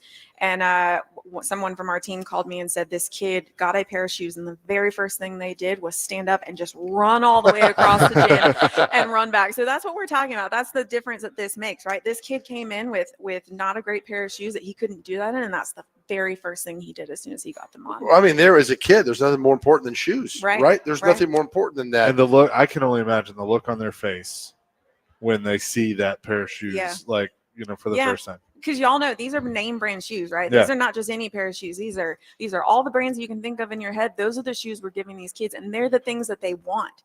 And that matters to them when they're showing up to school and they don't have the same pair of shoes that other kids do. It matters that they are wearing shoes that look cool and look like them, Sure. I don't mean to put you on the spot. How bad is it? So in Middle Tennessee, we know of at least 5,800 children who are experiencing homelessness. And that's in Middle Tennessee, right? The number nationally is somewhere between 1.2 and 1.5 million.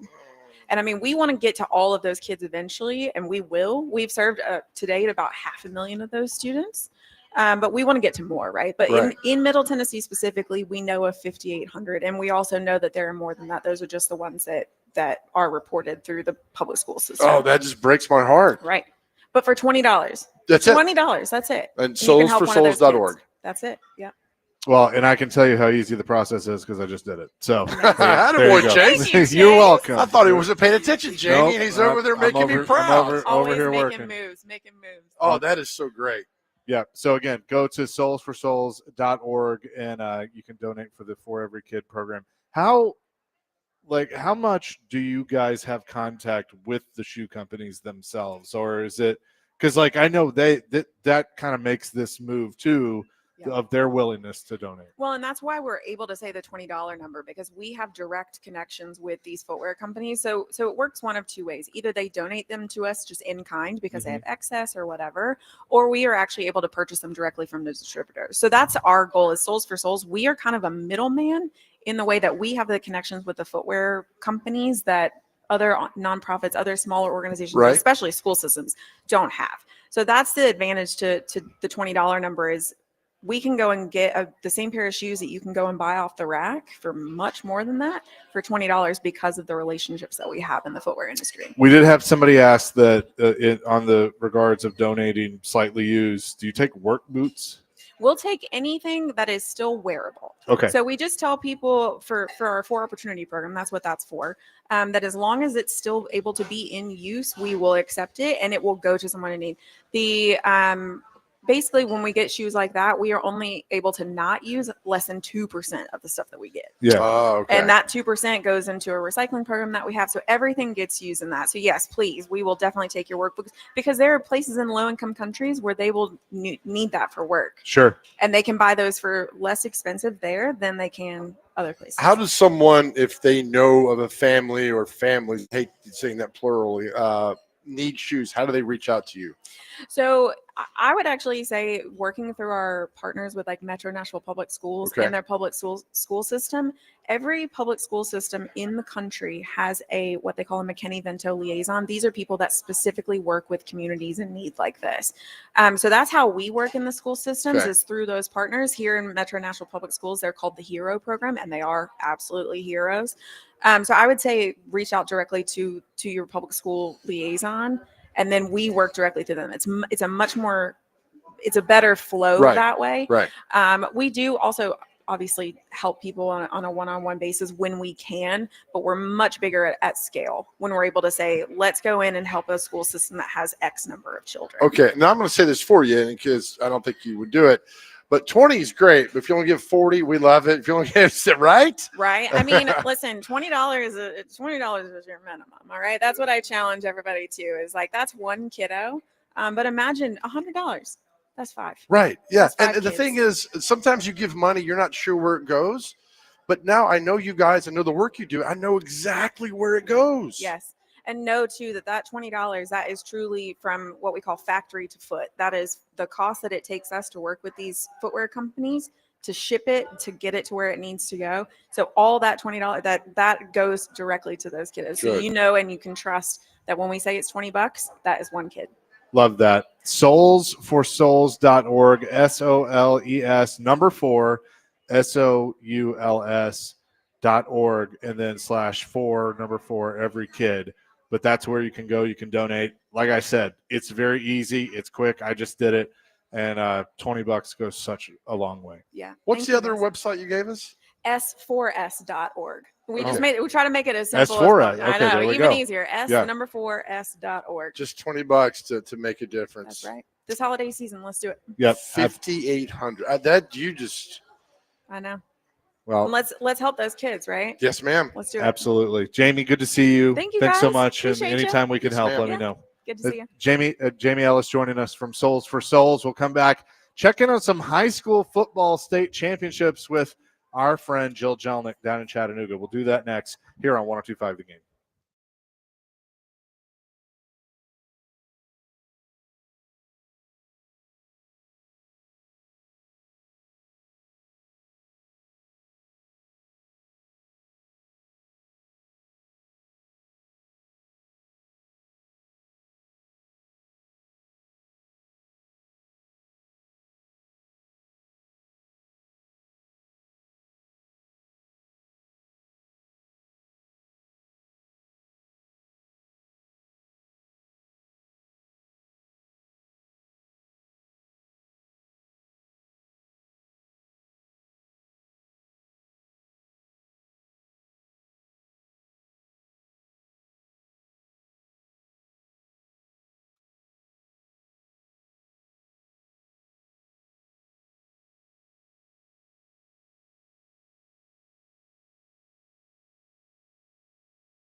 No. Go ask her out. Chase and Big Joe, 102.5 The Game here on this Thursday down at the Omni Nashville Hotel at Bar Lines. I mean, we've had a packed show. Yeah. We're moving fast and furious. But we saved the best for last. Our good friend Jill Jelnick, Fox 17, who you have worked with this year on the Football Frenzy. She's down in Chattanooga covering the state championship games. Unfortunately, I don't think it worked out too well for my Panthers. But Jill, how you doing? Hey, Chase. Hey, Joe. Thanks so much for having me. Yes. Busy weekend for the Blue Cross Bowl here in Chattanooga, Finley Stadium. One game in the books, and unfortunately, Chase, you are right. FRA Panthers struggled today, and that might be putting it nicely. BGA ended up winning 61-27. Ooh. Yeah. So congratulations to George Plaster and BGA. But you were sideline reporting on that game, correct? Correct, yes. So what did you see that BGA was doing that was so hard to stop? Yeah, well, they're Mr. Football finalist and quarterback, Caden Marable. He's in his senior year. He was a finalist last year for Mr. Football, and he's just been taking bigger strides each year. Get this, guys. He had 7 total touchdowns in this state championship win for BGA. 4 in the air, 3 on the ground. He was responsible for over 400 yards of offense, and FRA just could not slow him down. They could not. And also the Panthers shot themselves in the foot at times. They had penalties, both sides of the ball, especially the first half, and they also had 2 pick sixes, and that really, really hurt them. Jill Jelnick is with us. Jill, you and me tomorrow. We got Westview and Gatlinburg-Pittman. Is that correct? That's right, my friend. 3A state title first thing in the morning. Yeah, it's funny that the games are in Chattanooga, and they do such a great job down there. And it's all day and it's all going on. But, we were on the calls with the coaches this week, and just the excitement of getting there. I mean, it's still being in the state championship still means a hell of a lot to the schools, the communities, the coaches, players. And that's why I love this. I hope it always means so much to these schools and communities, Joe, and also to the media, too. I think, when you look at a city like Nashville, right, when you have so many pro teams and big teams, high school sports kind of take a back seat, and understandably so. But this is the pinnacle of high school football. This is everything that these kids work for in the off season, and leading up through the playoffs the last several weeks. It's so exciting to see the fans that show up here, rain, snow, sunshine. And it's also so special to be a part of that moment when you interview the winning coach and he has tears coming down his eyes. That's why I do it. I love that moment with coach at the end. It's so great. And then the rough part is the kids, the teams that don't win the state championship. And I always tell them, I said, look, you getting here did things which 99% of people who play high school sports never get to the state championship. You guys I know losing sucks, but the fact that you got here says a heck of a lot about who you are. Only one team is able to call themselves champions and winners at the end of the season. And that's just sports. Like you said, that's sports, that's life. And also, I think this is the FRA Panthers team that's not going away anytime soon. They will graduate some players, but they return majority of their starters next year. So shout out to FRA head coach Justin Geisinger, done a great job in his 4 years there, and the future's bright for them for sure. Jill Jelnick, Fox 17, is with us. So we know Nashville Christian is currently leading USJ 14-0 in the first quarter. What have you seen from Nashville Christian and the new Vanderbilt recruit so far? Yes. I mean, Jared Curtis is just doing Jared Curtis things. That's what he does. He ran for a touchdown to start the scoring, and then he just passed for a touchdown to double the lead 14-0. He's just a special player on the field. And I think if you haven't gotten the chance to see him in person, please go see him next year or in future years at Vanderbilt. He right now at this level, he's a man among boys. And I can't wait to see how he stacks up in the SEC, because he is really a truly dynamic player, passer, runner. He's just exciting. He's great for football. He's great for, obviously, Nashville Christian, who's eyeing their second straight title, third in program history. But I think he's someone that, to circle back to Joe's point, he forces media and people to turn their heads and watch, to cover him, to cover high school sports, and that's why he's so good for the game. Jared Curtis currently 3 for 3, 26 yards passing and a touchdown through the air. He's also run 2 times for 14 yards and a touchdown early in that game. So, Jill, we had Jeff Brothers on yesterday from National Christian. You had him on your podcast this year. I think a lot of Jared Curtis' success because the head coach doesn't let him become bigger than the team. And we love Jeff and Jeff Brothers, and you've talked to him, and it is so true. He makes sure Jared Curtis is part of the team. The team is not Jared Curtis. That makes sense?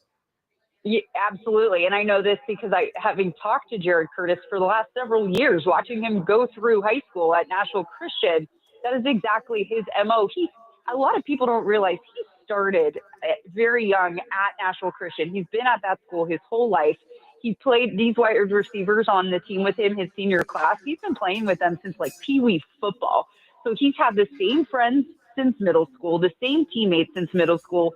They've seen him and been with him before before he became Jared Curtis and really put Nashville Christian on the map. And I think he always remembers that because when you talk to him, he is grateful. He is humbled. He has a big shiny road ahead of him, and he's going to have a lot of cameras in his face next year or this year and moving forward. So he will have to try to navigate that spotlight. But to credit to head coach Jeff Brothers, he's done a great job with the program and is very close with Jared Curtis and is just so proud of the man he has become over the years. I love it. Did you get a chance to interview Gomer Pyle today? And by that, I mean Luke Bryan. No, he was tucked up in the stadium stands in camo, staying warm with the fans. He was having a great time, so I wasn't about to go bust open that party. Oh, okay, good. I mean, I love this. He obviously, his son plays for BGA. He's a big supporter. There were pictures of him a couple weeks ago when they played on the road, taking pictures with fans. That's why we love high school football, because it's pure and it's fun and it's organic, and it all comes to light in Chattanooga on these 3 days. By the way, is it cold down there? I need to know for my wardrobe. It's so cold, Joe. But you're not even on the sideline. Don't give me any of that. You can dress however you want. You're in the nice, warm press box, sipping your hot cocoa, 11 in the morning. Meanwhile, I'm running up and down those sidelines, sweating and freezing at the same time. So you don't even – I'm not even going to give you that. It is cold. But, yes, it is cold.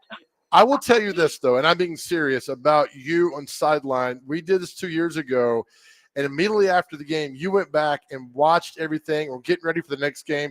I don't think your dedication and your preparation is pronounced enough. And I know you'll never do it, so I'm going to do it for you. But, I mean, you make it really easy because you're so prepared for all these games, and I just find that fantastic. Oh, well, thanks, Joe. I appreciate it. You do my homework, right? You do your homework and you go to practice. Just like Coach says, you got to put in the reps so you show up on game day, and I treat my job just like I did college athletics and high school sports and everything else. So I appreciate that. It helps when you have a good broadcast partner too. And I'm looking forward to our 3A state title game tomorrow, Joe. Yeah, it'd be a lot of fun. See, Joe and I never did our homework, so that's probably part of our problem and why we are where we are. What do you expect tonight, Brentwood Academy and Baylor? I was hoping you'd ask me that because it's a tough field. One, because they were supposed to meet in the regular season and it got rained out. So they have not played each other this year. You kind of have a little bit of a David and Goliath in the sense that Baylor has been there 4 straight years. They won it 3 years ago in Eric Henry's first year at Baylor.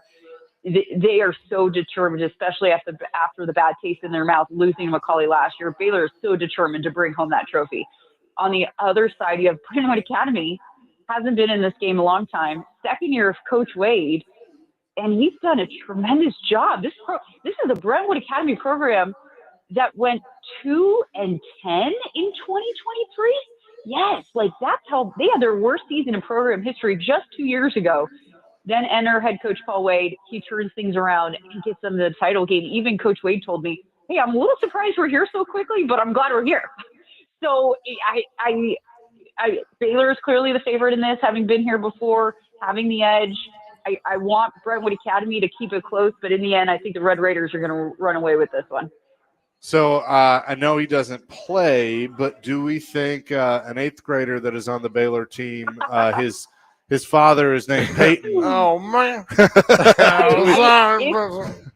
If he is, guys, I hope he's on the sideline so I can get to him and try to talk to him. I would love to ask him a couple, even if it's not on camera, I'd love to just talk to him and work him in the broadcast. But you know what? I don't know Peyton that well, but he strikes me as someone that wants to make it all about the kids. And I wouldn't blame him if that's the case. We'll see. I'll try. I'll leave this open-ended for you. What other game this weekend stands out that you're looking forward to? It's got to be that 6A title game Saturday night, Oakland, Ravenwood, Battle of the Woods. I think it has the potential to maybe be the best game of the weekend. I might be hyping it up too much, but you will always have a show when those two teams step on the field. And I'm excited for Nashville. Nashville high school football is, Joe, correct me if I'm wrong, we're at a peak right now. This is the glory days of Nashville high school football. We have some phenomenal talent, and a lot of those players are on display this weekend. Well, yeah, I agree that we kind of broad brush it to Middle Tennessee as well, because so many good programs. Thank you. Yeah, no, you're fine. I mean, you got Pearl-Cohn down there, you got Oakland, you got Ravenwood, you got Nashville Christian, you got Brentwood Academy. Page. I mean, you got Page, you got Blackman made it to the semifinal. I mean, all the cross is great. It's never been as good as it is right now, and that's why this Oakland Ravenwood game, I hope both teams could win. They can't, so that's part of it. But yeah, you're right. I mean, high school football now is just fantastic in our area. Yeah. And hey, Joe, thanks for being a part of the Frenzy this year. You were a big reason why the Frenzy did as well as it did, and we were able to share those stories of those athletes and teams. And I just wanted to say thank you again. Without you, Middle Tennessee high school football would not be as fun and interesting. Get out of here. What I like about it, real quick, Jill, is that the coaches – after the game, win or lose, they're so nice. They're so gracious. They appreciate us there. They appreciate the coverage. It's all about the kids. It's never about them. So that's why I'm telling you, we have some of the best men in high school athletics right here in Middle Tennessee. Yep. And also Nashville Christian just extended its lead 21-0. Well, there you go. Thank you for that. And Jill, have fun down there and appreciate you checking in with us. We'll talk to you soon. Sounds good. Thanks, good gentlemen. Take care. Bye. Absolutely. Jill Jelnick, Fox 17 Sports Director, joining us here on the program. And you can see her on, I think the games are all on My TV 30, but they are as a part of the broadcast along with you this weekend. That's why we're off tomorrow. You have to go do that. And I'm just like, you know what? I'm going to take a day. Good for you. I'm just going to take a day. Deserve a day to do that. So, yeah, I'm with Jill and Jeff Harem tomorrow on the 3A game at 10. And then Jeff and I are doing the 5A game tomorrow night between Page and Sevier County. Will be a good one, and Dr. Crane and Connor Newt will fill in for us tomorrow. Coming up next, we'll tell you what day it is and celebrity birthdays. Chase and Big Joe on 5 The Game.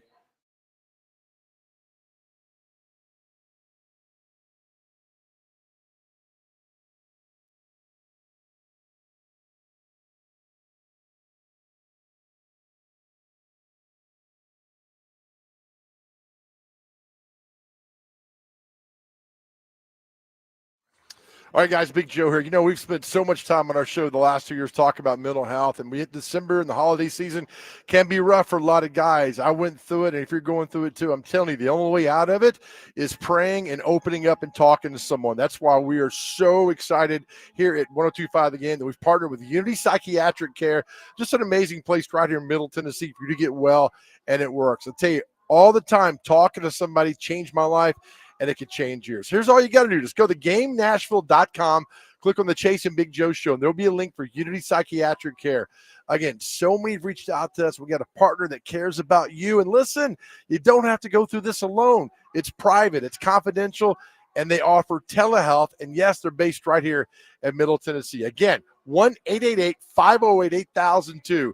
1-888-508-8002 for Unity Psychiatric Care. And listen, if you have a loved one who needs to talk and you are worried, you could be that person that changes their world. Also, go to GameNashville.com, click on the Chase and Big Joe Show tab, and you'll see Unity Psychiatric Care information. Listen, help is just around the corner, and this is important. You don't have to go through any of this alone.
Chasing Big Joe 102.5 The Game here on this Thursday at the Omni Nashville Hotel at Bar Lines.